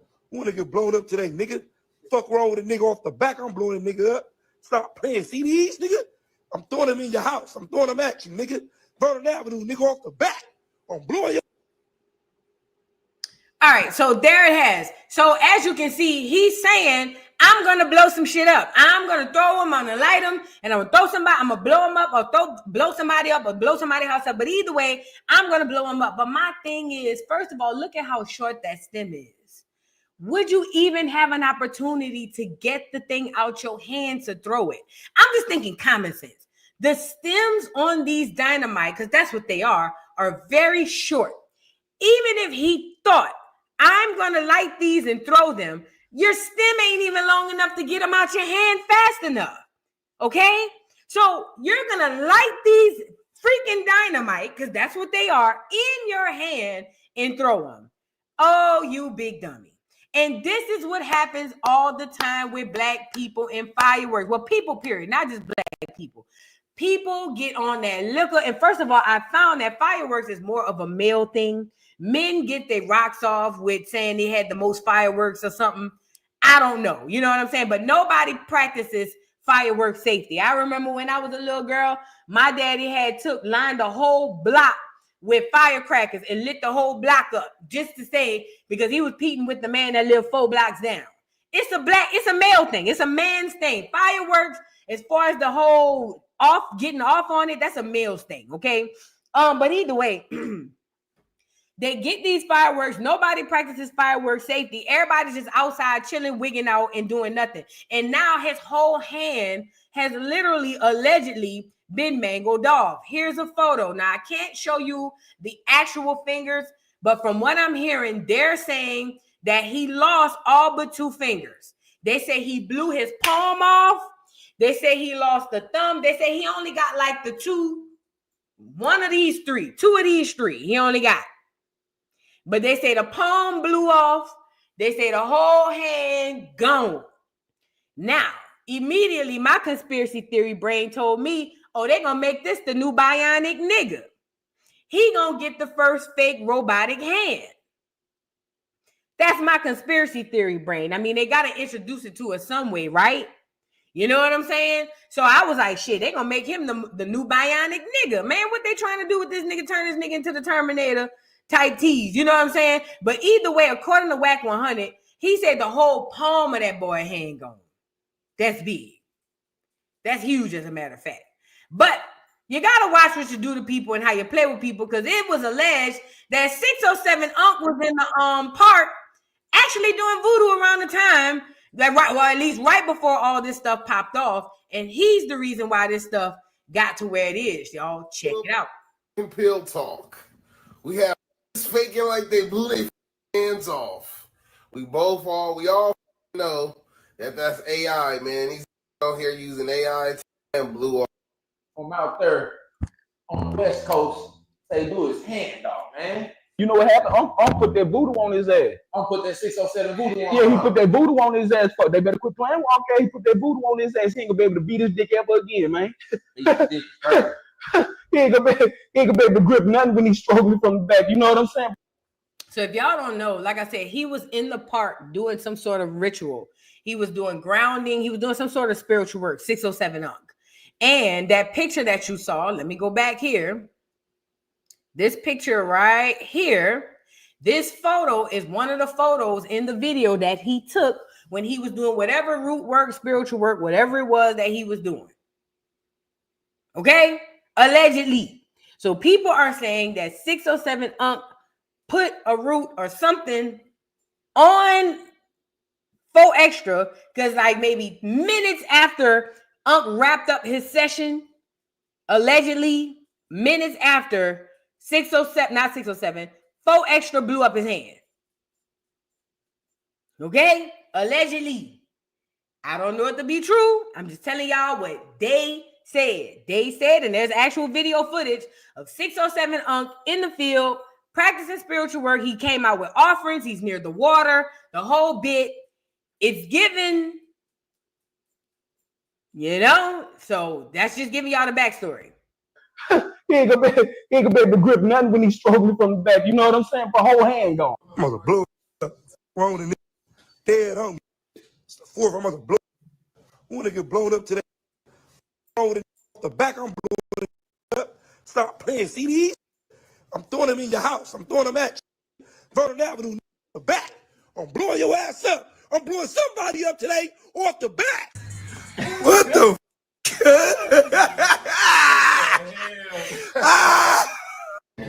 Vernon Avenue, you know, then you know. This him buying the Vernon fireworks. Avenue, if you know, then you know. This him buying the Vernon fireworks. Ave, if you know, then you know. Oh, Vernon Ave, if you know, then you know. If you know, then you know. I'm about to blow some tonight. I'm about to blow some house up. I'm gonna throw this blow somebody's house up. I don't know who. This is 4Extra purchasing the fireworks. Like I said, the whole lighting them and throwing them, I would never understand it. But I'm blowing some on Vernon Avenue. I'm blowing something up. Yeah, Vernon Avenue. You see this Vernon Ave. Mean I'm blowing something up today. Told him stop playing on Vernon Ave. Vernon Avenue. 3899 requesting additional unit and supervisor 43rd in Vermont. And can I get an RA for a male, approximately 30 years of age, conscious and breathing, below his down for the fireworks. 3899 repeat. And his location. Sure, 31 show is in route to the additional unit request. Male, 3831 Roger. conscious and breathing, just blew up his right hand with a firework. 363 I'm also around. I'm also hearing that when the firework went off, that the light, it flashes light because fire causes light. From what I'm hearing, that he lost his sight until he had surgery because the flash from the dynamite, because that's what it is. But the flash from the dynamite was so bright that it blinded him. So when you see that picture of him sitting on the curb, when you see that picture of him sitting on the curb like this, remember I was like, he's probably in shock. They say he couldn't see nothing. They say he literally was sitting there blind. This is how crazy this is. Be careful. Be very careful the things you come out your mouth with. I'm telling you. Hold on. Let me get back to where we were. 363 I'm also around.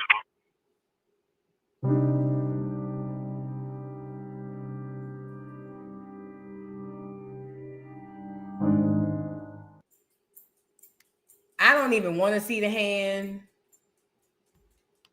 But you got to understand how shock works. Shock is a protector of humans.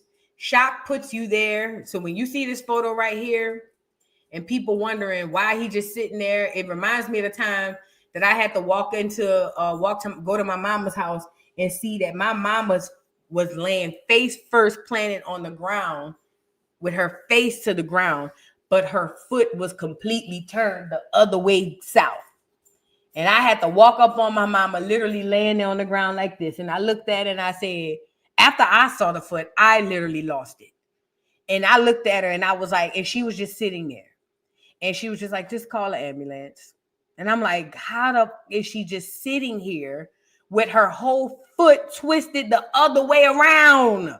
But she was just like, just call the ambulance. It's called shock. What your body does is, in order to keep you from panicking and losing your life, like, pressure going up or, any type of other thing, your body puts you in a place of shock that has you sit down and shut up and focus on everything except the very thing that's the problem. That's what shock is about. So I thought it was shock, but it probably was shock among the fact that the nigga couldn't see nothing. He couldn't see crap. And it is alleged that 607 Unc was in the park at the time. At the time, people say they got it live, but 607 Unc was allegedly in the park doing voodoo or doing some sort of spiritual work. And whatever that spiritual work was, they say, I know for a fact this was the photo and the hand was in it. Take the information and do with it as you please. All I'll say is this. If you read the Bible, They were doing stuff like this throughout the Bible all the time, using the Most High and all the spiritual witchcraft and to curse people who came against the people that God chose or whatever the case may be. Now, I'm not saying 607 is the chosen person. He may be the complete opposite. And I ain't the person to tell y'all. However, what I am saying is you never know what people into, so be careful. But now 4Extra done lost his hand completely gone, and people are saying that it's possibly from 607 whatever it is. I tell y'all all the time, be very careful of the things you speak over your own head and the head of the people around you that you love, because you can literally usher things to you. How many times did he repeat, I'm gonna blow something up, I'm gonna blow something up? It makes you think about even if you think about what's love got to do it. Remember Tina Turner's character, Num Your Hood and Gekyo, Num Your, the ritualistic part of it is repeating it. How many times did he say, I'm about to blow something up? I'm about to blow something up. I don't care who it is. I don't care what it is. I'm blowing something up, though. Look at how you speak them words over your life. Look. Dead, it's the fourth. I'm gonna blow. I want to get blown up today. With the back, I'm blowing it up. Stop playing CDs.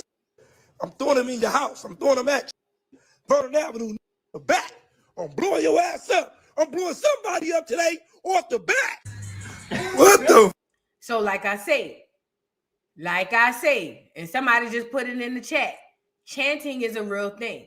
And that's why music has the vibration that it has, is that it controls the people the way that it controls people. Because that also has vibration, and it has chanting, and it has ritualistic stuff into it. So he said it a million times. I'm about to blow something up. I don't care. I'm about you're literally chanting to yourself sometimes. You just gotta be careful with the words you speak over your head. That's just me. I always live like that. I don't play like that. I don't let people speak words over me, and I don't want nobody, you know what I'm saying? I don't want to speak no words over nobody else's head. When I find myself doing that by mistake, I typically catch myself and say, no, let me stop, because I don't want to speak no words over nobody's head, because that's very serious. But either way, that's what's going on with 607 and 4Extra. Be careful with these fireworks. Don't try to hold no fireworks, my love. I don't know why people get off on that, trying to hold fireworks. That's the dumbest idea anybody ever came up with, to put it in your hand. That's the stupidest thing ever. But they say fireworks is illegal in California, so now he got to worry about legal issues. Because then they say another person who he was with, half of their face got blowed off. They say a person that he was with, the whole half of their face got blowed off. So now you got legal issues you probably gonna have to worry about, civil issues. Like, you just gotta be careful. And if his thing is slamming tables, or if his thing is slapping, I'm threatening to slap people, you gotta be careful. That's all I'm saying. You gotta be careful. Either way, let's move on. We gotta get into Essence. So Essence Festival happened, y'all, but people are saying that it was trash. Now I'm gonna be honest. This is what I'm hearing from the streets. Y'all know I'm outside in these streets. My best friend went. She had free tickets. That told me everything I needed to know. But my best friend went to Essence. She had got some free tickets, or whatever the case may be. They say it was so much happening, but a lot of people they claim didn't go. Now, ever since the Tethers took over Essence Festival, it is not the same. Essence Festival is an FBA rooted celebration. It's to celebrate Black American culture. That's it. That's all. I'm sorry, not sorry.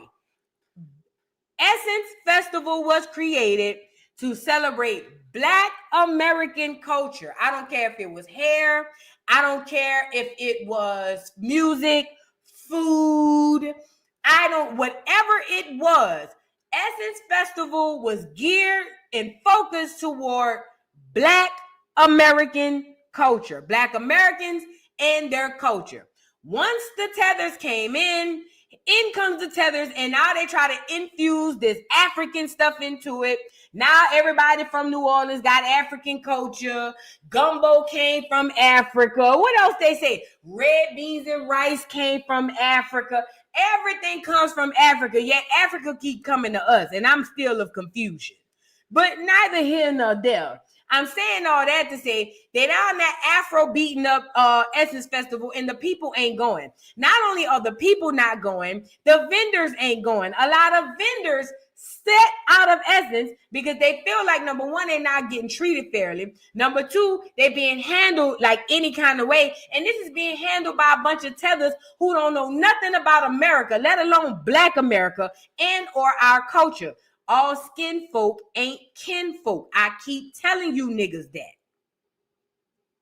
We talked about the super lounges. They used to be free. Now you got to pay extra money for that. You got to pay extra money for this. Everything is about Africa and making money. Africa and making money. But we supposed to be Africans.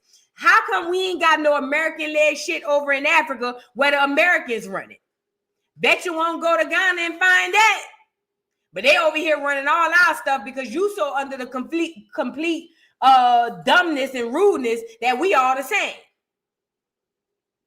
But neither here nor there. Essence Fest goes off and it was a flop. Everybody out there was like, that shit was trash. I'm just telling you what the streets are saying. The people who was out there saying that they went out there for the atmosphere because of woo, woo, woo. But for the most part, they say it was a flop. But really quickly. Speaking of it flopping, not necessarily speaking of it flopping, but if I can get y'all attention for just 2 seconds. Did y'all hear about a thing? Have y'all heard about the New Orleans 4? Put a 1 in the chat if you've ever heard about the New Orleans 4. Because I was yesterday years old when I learned about the New Orleans 4. Did y'all know about the New Orleans 4? So my best friend went to one of the conferences that they have in New Orleans. And she learned about the New Orleans 4 from the other 3. Well, the New Orleans 4 are, I know y'all remember this. Y'all remember Ruby Bridges? So apparently during Essence, and this is one of the things that we love about Essence, about Black American culture. This is one of the things that Essence is founded on. So apparently Ruby Bridges isn't the only little Black girl that went to school. As a matter of fact, she probably didn't suffer as much as the other 3 Black kids who went to school, and they were called the New Orleans 4. But for propaganda reasons, they only gave you Ruby Bridges when the real hard work was happening with the other 3 girls. Well, those 3 girls are adults now, and they spoke during Essence at something off the scene, but they spoke at something separate, and they spoke about their experience in New Orleans. I was yesterday years old when I found out about the New Orleans 4, and this is what Essence was and should be all about. Black America and our culture, okay? And we're going to do an educational Friday. I may do a documentary or something on the New Orleans 4 because I am intrigued. My best friend actually said she's going to try to get with one of the women. Her name was Gail Etienne. I forget her name, but forgive me if I'm wrong, but I would love to get in touch with this lady to do some interviews because she spoke about a lot that was happening behind the scenes, Mike included, coming in, getting arrested, getting on TV, and going on about his business. But that's a whole other story. Educational Friday, people, we'll deal with that on another story. But back to the Essence Festival, because this is what Essence Festival was and always has been about, Black American culture. But back to the Essence Festival. So tethers have taken over and have made it something about everything except what it should be about. And the people aren't going. Vendors aren't going. Nobody was going. Now, one of the things that popped out to me was they're saying that Lauryn Hill came on at 3:30 a.m. 3:30 a.m. That's overnight. Now, I heard that it was unprofessional as far as like how they handling the Essence Festival with the lineup, with the guests and all types of stuff. And for the first time from what I'm hearing, this it wasn't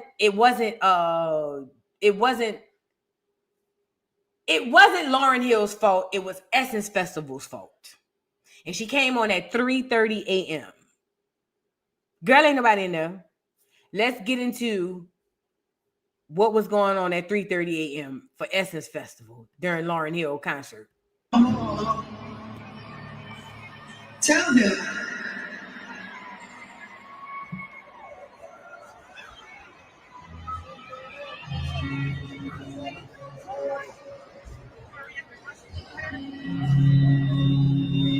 Tell him That's my song. Hold on. Let me be patient. Let me be kind. Make me unselfish. That's my song. But yeah, girl, shut up, Lauren, at 3:30 in the morning. Shut your ass up. Talking about, tell him. Don't tell him to cut the lights out. It's 3:30 in the morning. And Lauren, you better than me because I wouldn't have went out there. Now, they say that this is all because of the tethers that's running the show. I don't know it. This is what they said, okay? Now, wasn't nobody around there. I ain't gonna lie. Wasn't nobody around there at 3:30 in the morning. I'm pretty sure they half of them drunk and the other half on Bourbon Street somewhere or somewhere at the treehouse or something, okay? But either way, this is one of the things that was happening at Essence Festival, and people are not happy about it. As a matter of fact, a lot of people have had a lot to say about Essence Festival, and people are even talking about not going back again. People who have gone for scolds and blows in all these years, who have made it their business to not miss an Essence Festival from all over America, people were just like, yeah, we're not doing this again. And mind you, the price of Essence Festival is through the roof. Last time I went to Essence Festival was probably 2008, and Mary J. Blige was closing. And it was like $150 to get seats on the floor. I can only imagine. Okay, now let's get into some more footage of Essence Festival. Hold on. Look. Now, this is not all. This is obviously some nights, some parts. So don't get it twisted. There were some times that was crunk, but there were times like this, okay? And it's probably because people who don't know anything about us are in charge of the Essence Festival. And that's a big problem. Now, I want to get into Master P. So Master P, we all know, was freaking out because he wasn't sure if Mia X was going to show up for his performance. Well, I want to be the first person to tell you Mia X still did not show up for the performance. As a matter of fact, Mia X low-key was like, kiss my black ass, okay? Now, Master P had been going around here telling folks that Mia X was gonna be performing. She gonna beat up. Make sure y'all pull up. And Mia X was around here telling y'all, girl, I will not be there. I don't have nothing to do with that. Okay. But Master P was still doing it. And if you ask me, it was for advertisement purposes, if you ask me. Well, just to kind of go over a little bit of his farewell, people are saying, now he's saying this has nothing to do with No Limit, but one might ask, what is a Master P without a No Limit? What do you retire from if you do not retire from No Limit? Because that's your only, literal only claim to fame. And as you can see, the Make 'em Say sign was out there. Everybody was in their camo, dressed in the tank, ready to go down to Make 'em Say Look. He had everybody around there. Carrie Hilson was there. She just needed a way to get on stage. It didn't matter. She went up there with Timbuktu if he asked her. You know what I'm saying? She's just trying to get back in the game. Shout out to Carrie Hilson. But yeah, they say P did his thing. They say P did his big one or whatever the case may be. I got a little footage. Hold on. Let's get P on here. Talking about some make them say, make them say these nuts. So crazy ass off of here. Percy Miller. Percy, get up off of here. And you know he went hot. He went got the high school bands. I think this is a college band. I think that's Grambling. I can't remember. But he went got the bands. He went did it big, girl. Let's get into it, Percy. Come on, Percy.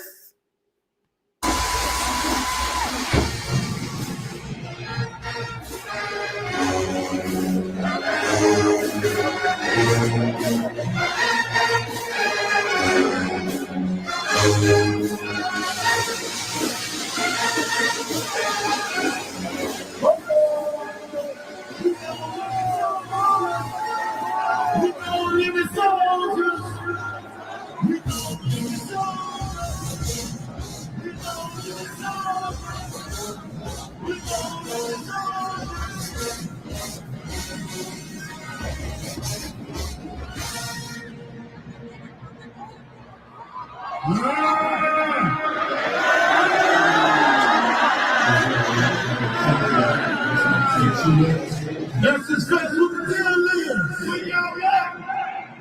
The Carnival is in the building.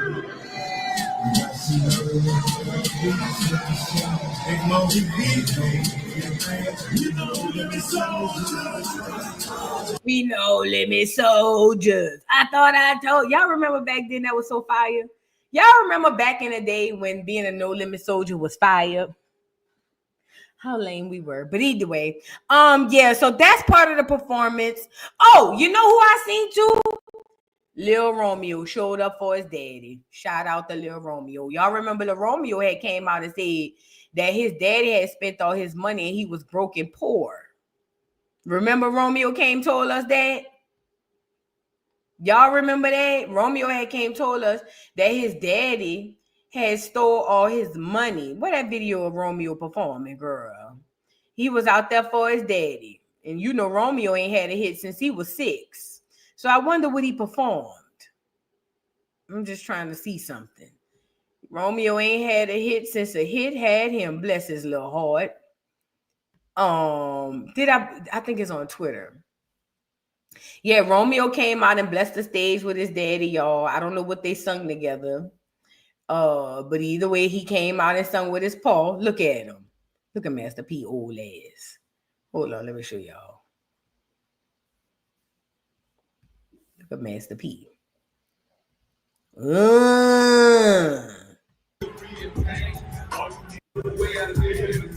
Wanna cry, but you know I gotta hustle. That's the way I survive. There ain't no changing me from being you, baby. This thing's a play to give a You know what sucks? Romeo can't even do his song because he had more of a kids bop sound back then. But Romeo up there rapping his daddy music. But I think it was nice that Romeo came in and showed up for his daddy. Now, according to Romeo, his paw stole everything that he ever had. They say Romeo said the daddy took everything. He ain't had nothing. According to Romeo, but I guess they put their differences aside so he can come on here and tell us, you know, he's still rocking with the tank. And he's a no limit soldier for life or something like that. Yeah, but shout out to Master P. He did his he got off without a hitch, I guess. They say he went on about 1. They say they still had people in the audience, though. I ain't gonna hate, even though I would like to. I'm not gonna hate. You know what I'm saying? But yeah, Master P's set went off without a hitch. But the thing about this is bigger than Master P. It's essence. It's about us having our culture stolen from us on a day-to-day basis. And we don't even realize when we're helping the others to do it. A lot of y'all don't understand that. There's a lot of people coming into America that are coming into America with the guys to replace Black Americans and or at least be a better version of us. You got a lot of Africans, not all, but some Africans that are coming over here and they're not even keeping their African last name. These folks coming over here taking your Black ass last name. It was a point in time when Andrew Jackson could tell who was a nigga by their last name. He could literally look at your name and tell if you were a Black American or an Indian back at the time. Nowadays, you got Africans coming over here, dropping Matumbo and turning into Sterlings and Smiths and Johnsons and Joneses. And if you don't know your genealogy and you don't know who you are, they can insert themselves into your story and you would never know. This is very, very important, right? So you got them attacking from that way. You got them attacking us through culture. They're literally trying to change the face of who and what is Black American culture. And it's to the detriment of them because we're not interested. But at the end of the day, if we continue to believe that everyone who shares melanin has the same objectives and the same are the same people, then you'll continue to be fooled. Essence Festival was fine. Nobody needed to touch anything going on with Essence Festival. As a matter of fact, it had evolved so much so that it was attracting more people. It wasn't until they took Black Americans out of Essence Festival and inserted tethers who have no clue about Black American culture, probably know the most of their knowledge about our culture from the internet. When you insert these people who'd rather get on this stand and say, oh, it's an economic reason why people ain't showing up to Essence, ma'am, you don't know Black Americans. Bitch, we will not know how the rent gonna get paid and still get our hair done. We will not know how we gonna eat and still go buy that pair of shoes. Hey, It's not because of the economy that Black Americans aren't showing up the essence. Because one thing we love as far as Black people, Black Americans, is our food and our entertainment. We ain't cutting no corners on our food, and we ain't sparing no expense on our entertainment. Period. Point blank. You can part us ways with anything else but our food and our entertainment. And when I say entertainment, that's a big umbrella. That's one of the things you will not part us from. So it's not the economy that's the reason why people ain't showing up the essence. Because when we won't go somewhere and we won't do something, we gonna go somewhere and we gonna do it. I don't give a damn if we pay for the consequences later. When we want to go somewhere and do something, we going and we doing it. I don't give a damn if it means I'm getting kicked out in the morning, bitch. I'll deal with the consequences in the morning. Tonight, we party. It's not because of that. It's because you're taking the essence from essence. The genuineness and the part that speaks to us as a culture, you're taking that away and you're making it all inclusive when essence has not ever been and never should be inclusive. Because that's not what the brand was about when they created it. It's never been about being inclusive. It's never been about Africa. Never. Even when we were saying we were Africans, it still wasn't about Africa. It was always about the legacy and the stuff that we build here.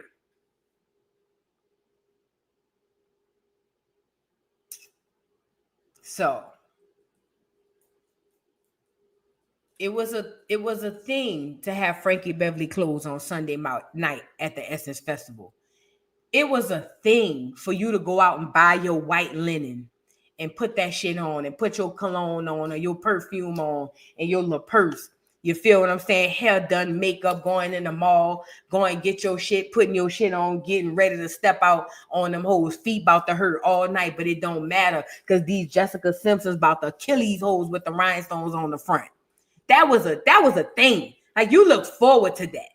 But when you take that away, ain't nobody coming to see that shit. And I think that this is done purposely to take things away from us that we build and then to rename them like they've done everything in the past. So I don't know. But that's Essence Festival and 4th of July. I just feel like I get so disgusted. I be wanting to throw the whole Essence Festival away. I'm going to be honest. And not just Essence, just a lot of stuff that they go try to take over and mess with us. I be wanting to throw the whole thing away. I just get so disgusted and so annoyed. You know what I mean? You're right, T. Hames. T. Hames says, Dr. Vu, we must be villain. You're right, T. Hames. My bad. My nerves be getting bad, though. I ain't going to hold you. Now, let's get into Carnival kicking you niggas off this cruise, as they should. Can I say that? Yeah, I don't care. I'm going to say it.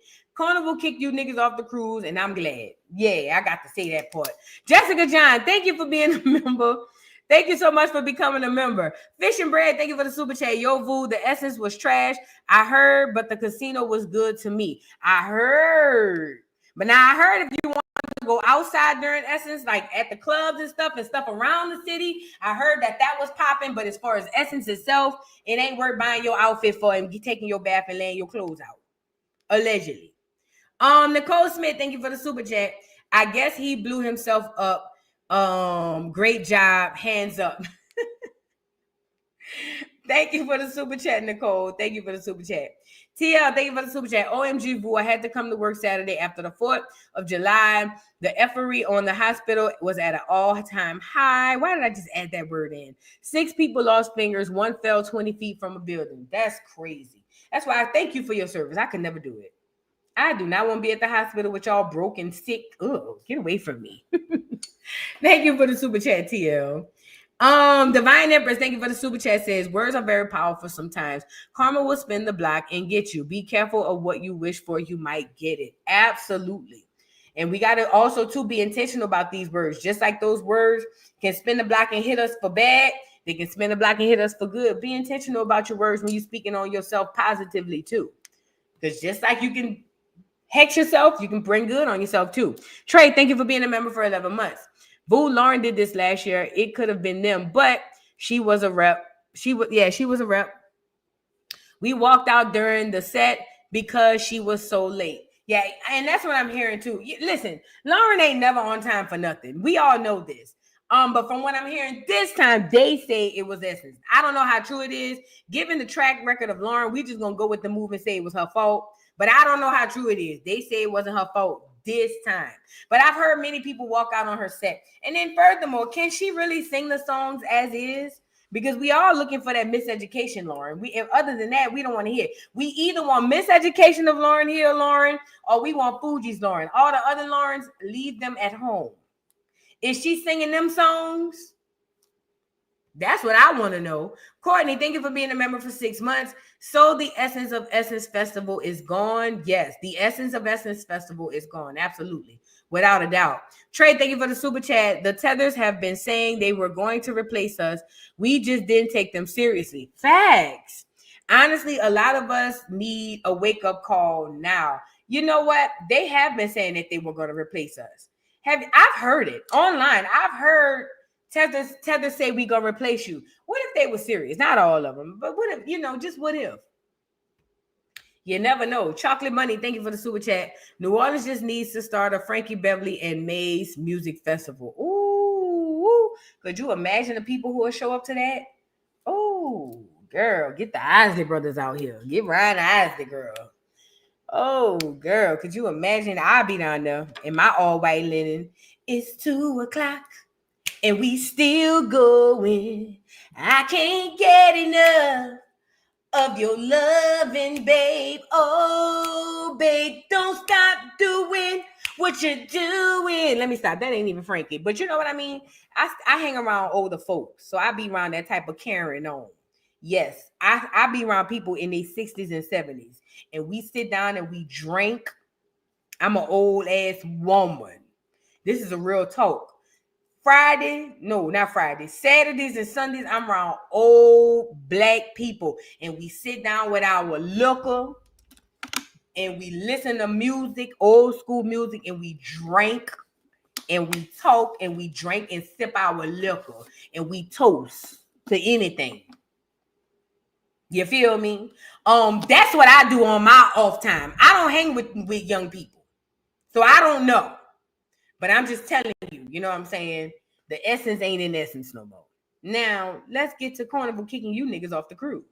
Carnival said, try again, niggas. So y'all niggas want to go to Carnival Cruise and tear their people stuff up, huh? Well, they done kicked y'all off. Carnival Cruise has just put out new rules. Because you niggas like to show up to Carnival acting a nigga. Now, I've told you guys, I don't know how long y'all been on the channel, but I've talked about this before. There's not a lot of guarantees in life. None of us are guaranteed love. None of us are guaranteed compassion. None of us are guaranteed anybody. We're not even guaranteed our spouses, our children. Nobody in life is guaranteed anything. But there's one exception to that guarantee. Niggas do have one guarantee. And if you've been on this channel, you've heard this guarantee before. If you can't expect or guarantee anything from a nigga, the one thing you can expect and guarantee from a nigga is to nigga. Okay? So what happens is cruises, the prices of the cruises done went down and the scamming of these niggas done went up. And they done found a way to make their way down to the Carnival Cruise. Now, Carnival has always been deemed the Spirit Airlines of the sea.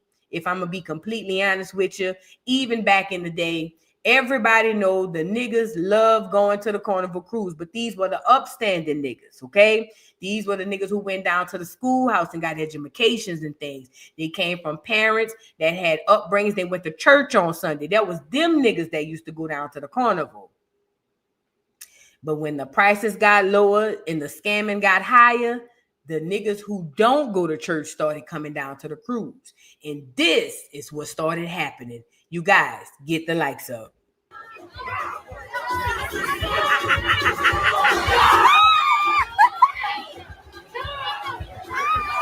Now, a lot of you may say, but voodoo,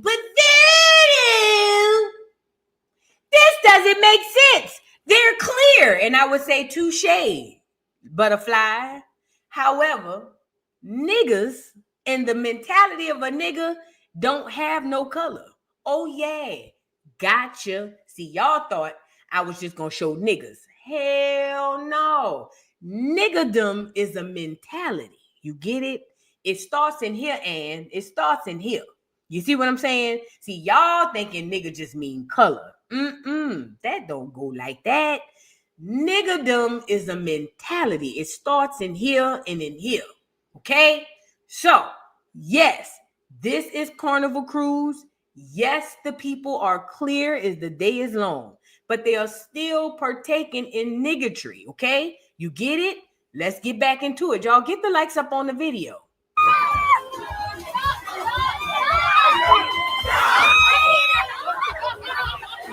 Niggas, they coming to get ya. You better watch your back before they motherfucking split ya. Niggas, I said they coming to get ya. You better watch your back before they motherfucking split ya. This is a shame.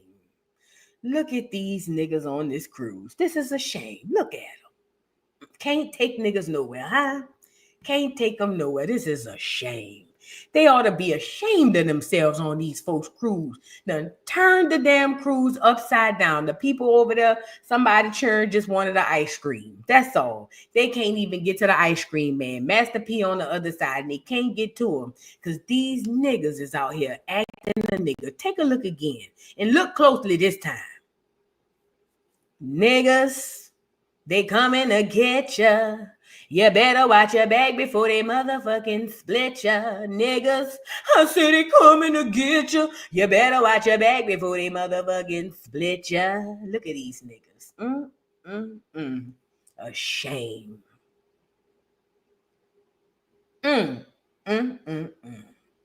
It's just a shame. No wonder Carnival raised the prices on you niggas. I would have raised the prices on y'all too. Okay? Because y'all don't know how to act when y'all go nowhere. Okay? But neither here nor there. It was more than just one type of nigga Carnival said can't get on their cruise no more. As a matter of fact, they were very specific with the type of nigga that can't get on. Let's get on the rules. So it wasn't just clears. And listen, the reason I showed that to y'all is because when we talk about this Carnival Cruise thing, I've seen a lot of people creating this black narrative, and I'm not gonna let y'all do it. I refuse to let y'all do it because, like I said, if you have not been around the poor clears, then you don't understand.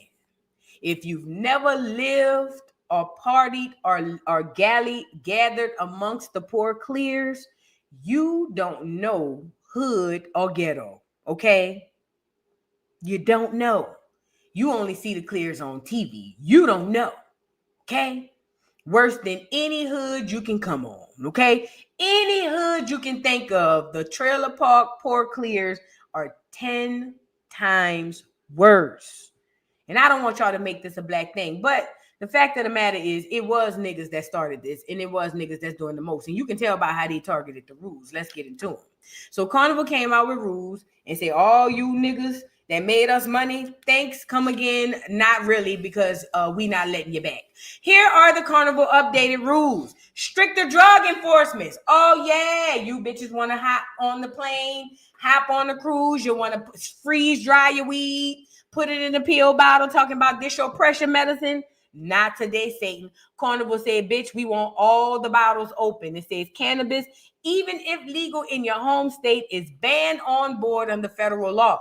Violators face removal and permanent bans. And do you know for the niggas in the bike, when you go on a cruise, that's like flying in the air. It's federal seas. Like the air is federal air.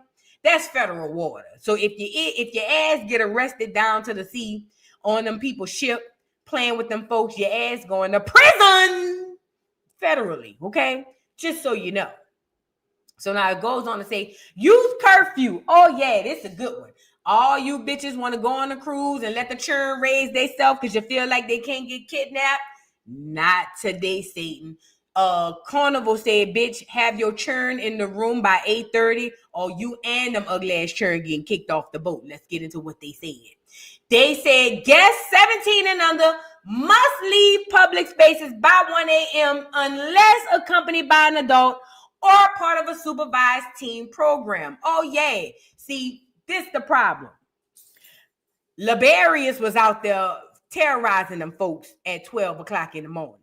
He should have been his ass in bed. But see, you think because you let him roam the neighborhood at 15 back in the hood, that the Carnival cruise should be just as safe. And as a matter of fact, you probably rationalize in your brain that it's safer because ain't no niggas on the cruise. Well, unbeknownst to you, the people say they're going to take you and your ugly ass son to jail. Leave them out there roaming 12, 1 in the morning, fucking with people. You and that little nigga, you and Liberia's going to jail. And honestly, I agree with Carnival. You and Liberius. Because first of all, Liberius look like he 30. Now you claim he's 17. I haven't seen the paperwork. But secondly, Liberius is a terror. He is Dennis the Menace to the hood. You think we want this nigga over here on this floating water? I'm the bitch on the cruise calling the police on you and Liberius, bitch. Get him up off of here. See, people go on vacation to have a good time. Niggas go on vacation to nigga because that's the only thing they can guarantee you. You get it? Let's move on. Fan restrictions. Where them fans at? Clack! Not on the cruise. It says handheld non-battery fans are now prohibited, partly due to safety concerns surrounding the viral where them fans at line dance. Now, let's be honest. Is they really worried about people with a fan? No. But they understand the ancestral energy that you have. Now, this I'm going to go conspiracy theory. See, when we fall in line with them line dancers, especially when we stepping in unison, especially when we laughing and joking and jocing and having a good time and whoop-de-whoop and clapping and stamping our feet on beat and all that stuff, and even clacking those fans, all of those things are forms of rituals. You do know that, right? Even though we looking at it, but it's just a clack of the fan. We just over here clacking, boo, boo, boo, boo. You don't even realize what you tapping into when you doing stuff like that. This was the one that got me more than all of the rules. I said, because how is it that a song and a fan get banned? It's not like the song and the fan causes fights particularly or collectively. What is it about this song and dance that make them want to ban this song and dance? And it's deeper than the fights. Way deeper than that. If you're thinking that you so far at the top of the surface, this conversation is above your pay grade. The reason why they take that away from you is because who knows what happens when you tap into that ancestral spirit and y'all over there hollering, where them fans at? Clack, hit me one time, clack, clack, clack, clack, and that 808 hitting, whoa, whoa, and y'all hitting that beat, I got my boots on the ground, and every time you hitting that beat and that vibration hitting your bones and hitting and touching your spirituality, who knows? Now, this is just me being a conspiracy theorist, so please take what I'm saying from a grain of salt. But I did find of all the rules they have on here, for them to ban that song and for them to ban those fans, that should be eye-opening to you. It's bigger than the cruise. It's even bigger than these niggas on here making it bad for everybody else. Ask yourself why they banned that song. And the fans. Just saying. Moving on. Then the next rule is Bluetooth speaker ban. You bitches want to go in there and pop Sexy Red off with the Bluetooth speaker? Not no more. Guests may no longer play their own music in public areas. Carnival say the rules is comfort, but many see racial bias in enforcement. That means, and let me tell you what they saying. I'm gonna say the part nobody don't want to say out loud. That ignorant ass, ratchet ass, hood ass hoe out there with her ratchet ass friends playing that loud ass music, or that ignorant ass, hood ass, drug dealing, ain't never been nowhere ass nigga playing that young boy, NBA young boy, playing that shit all loud, and them people right here next to you don't let they churn listen to that type of stuff. And then when they go tell on your ugly ass, you get mad with the people and want to fight the people. Now the people scared to come over here and tell you turn the music down. No, bitch. Turn that mother plucker down. Matter of fact, turn it off. Because Carnival said ain't coming on here with it. Bitch, you better put your earphones in your ear. As they should. Yeah, I wanted to say that part. I'm tired of you niggas. I can't even go tell. As soon as I go tell, y'all won't fight the people I done went told. I might as well just get into it with y'all my damn self. I'm tired of niggas. So now they done said you can't bring the Bluetooth on there. Drink packages. Now this is the part. The 15-day drink limit on Carnival's Cheers package has existed for years, but is now being enforced more strictly. Now, I've only gone Royal Caribbean, and I've only gone twice. They ain't count my drinks, but I'm a conversationalist. Baby, by the time you tell me 15 drinks, by the time I get to know the bartender, bitch, I own the bar. What we own? You feel what I'm saying? But I've only Royal Caribbean, and they didn't count my drinks.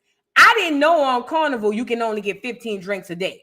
Now I thought the unlimited packet was just that, unlimited. No, Belicious, 15 drinks is not enough.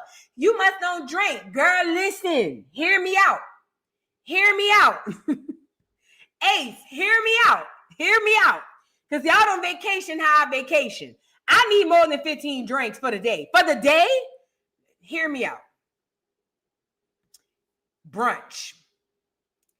How many people have one mimosa? I don't know nobody who had one mimosa. I don't know none.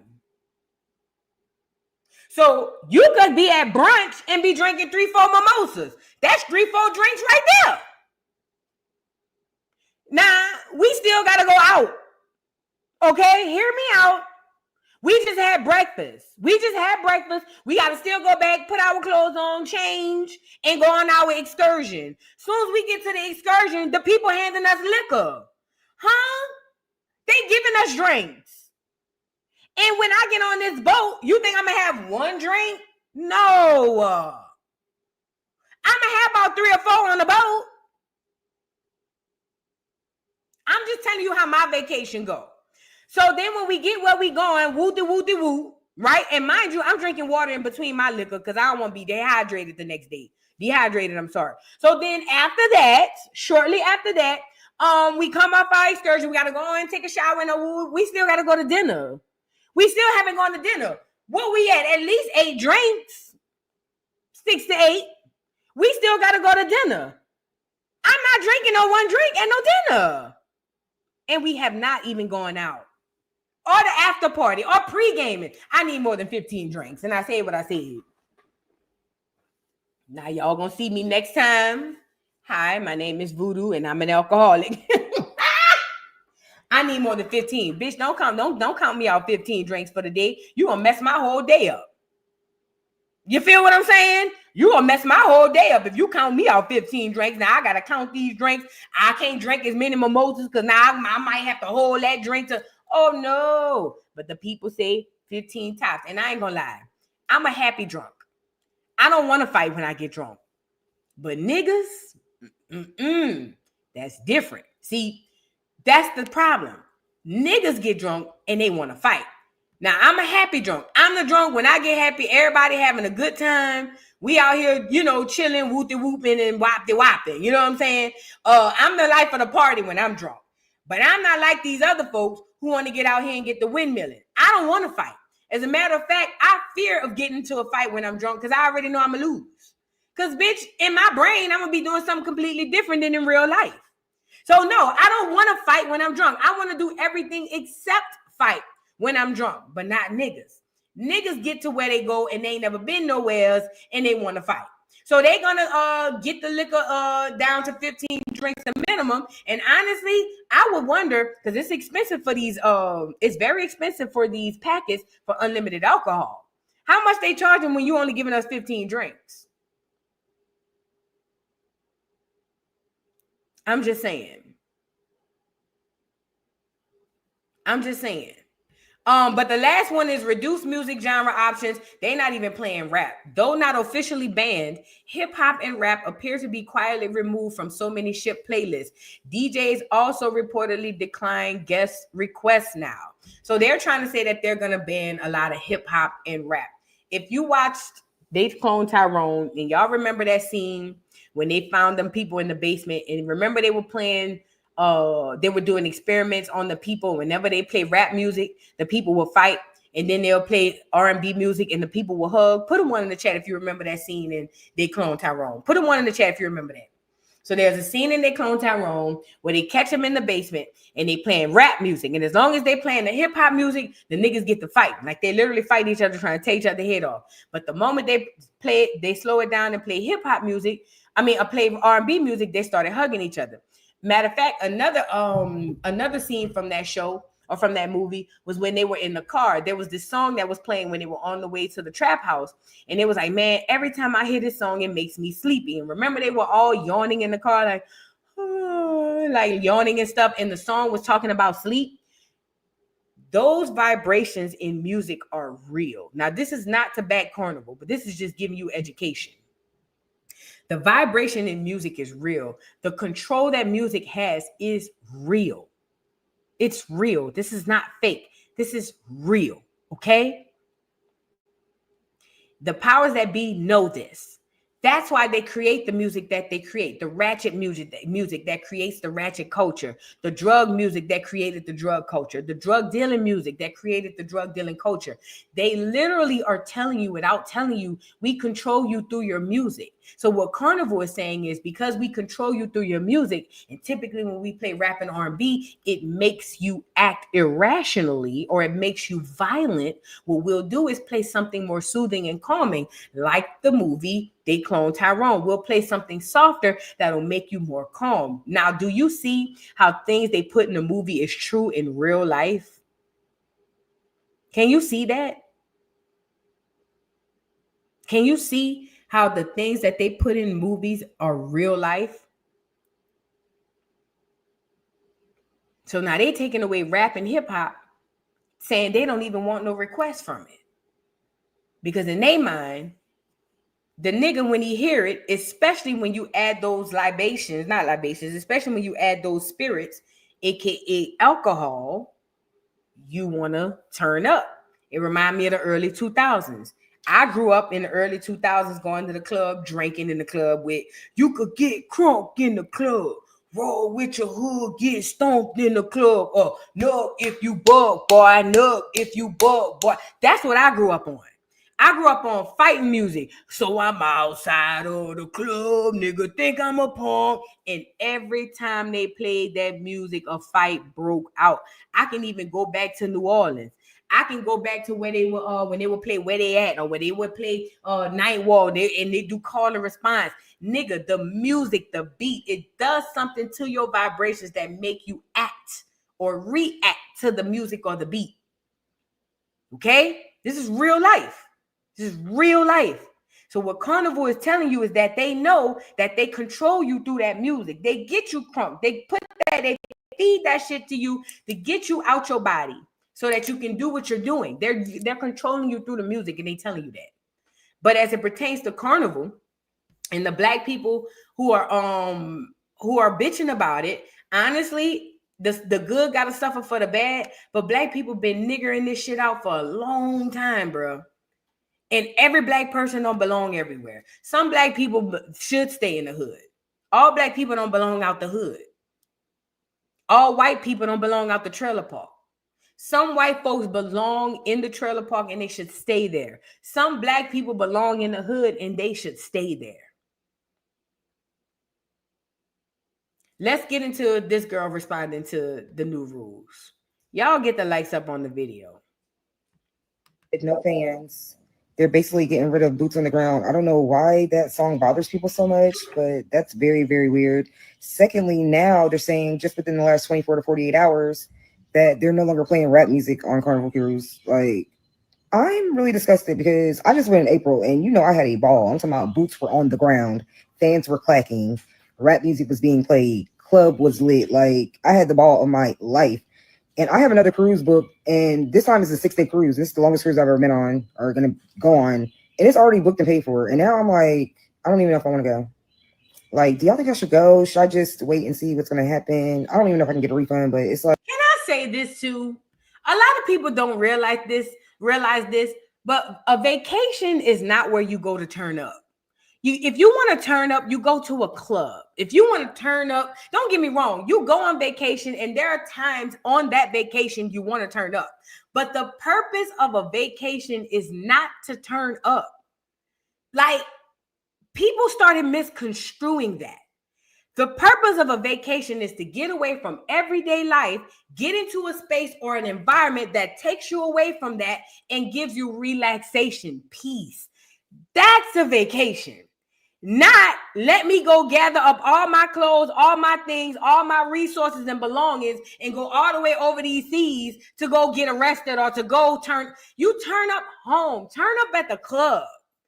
A vacation is supposed to be, girl, you're supposed to be out there laid out chilling, girl, ain't answering no phone calls. That's a vacation. But people, niggas, have turned vacations into turn up excursions.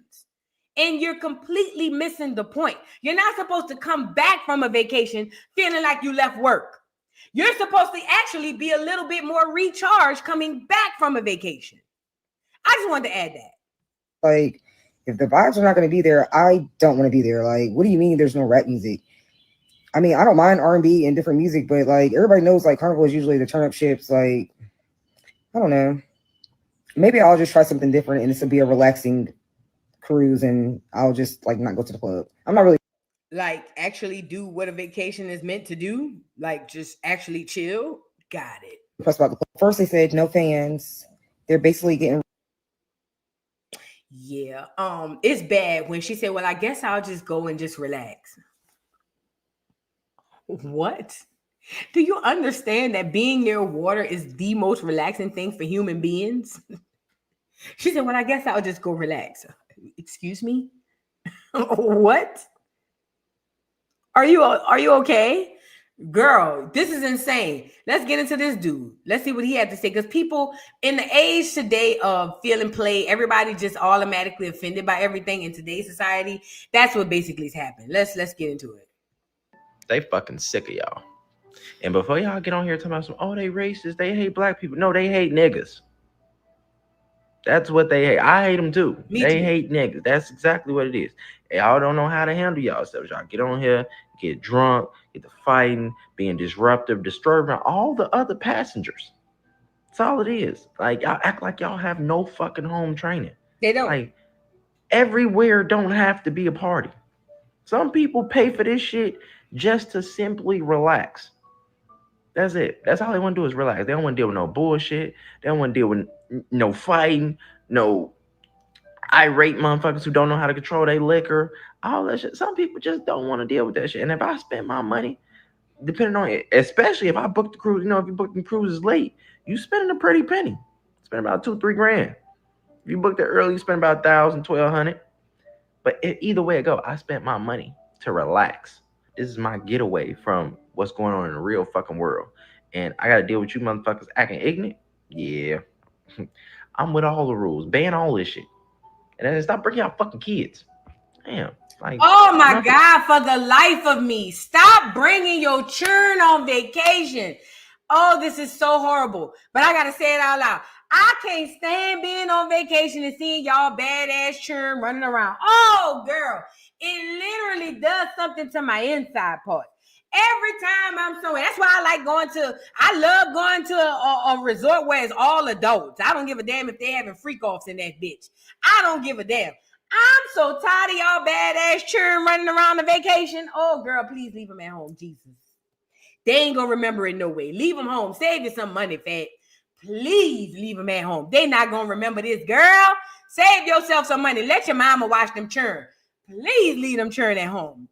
If I could ask, if I could beg y'all, leave them churn at home. We tired of y'all churn. We don't even like our churn. Why are we gonna, you know what I mean? We don't even like our own churn. Why are we over here looking at churns? Like, I'm just saying, I just wanted to add that part. This shit, we grown. Grown motherfuckers is paying to get away from kids, and then y'all bringing the kids to the function with y'all. Like, what the fuck is y'all doing? Leave them motherfuckers at home. Take your kid. You want to take your kids? Take your kid to Disneyland. That's what you can do. Take your motherfucking kid to Disneyland. Don't bring them on a cruise, disturbing everybody else's peace of mind. Facts. That's a fact.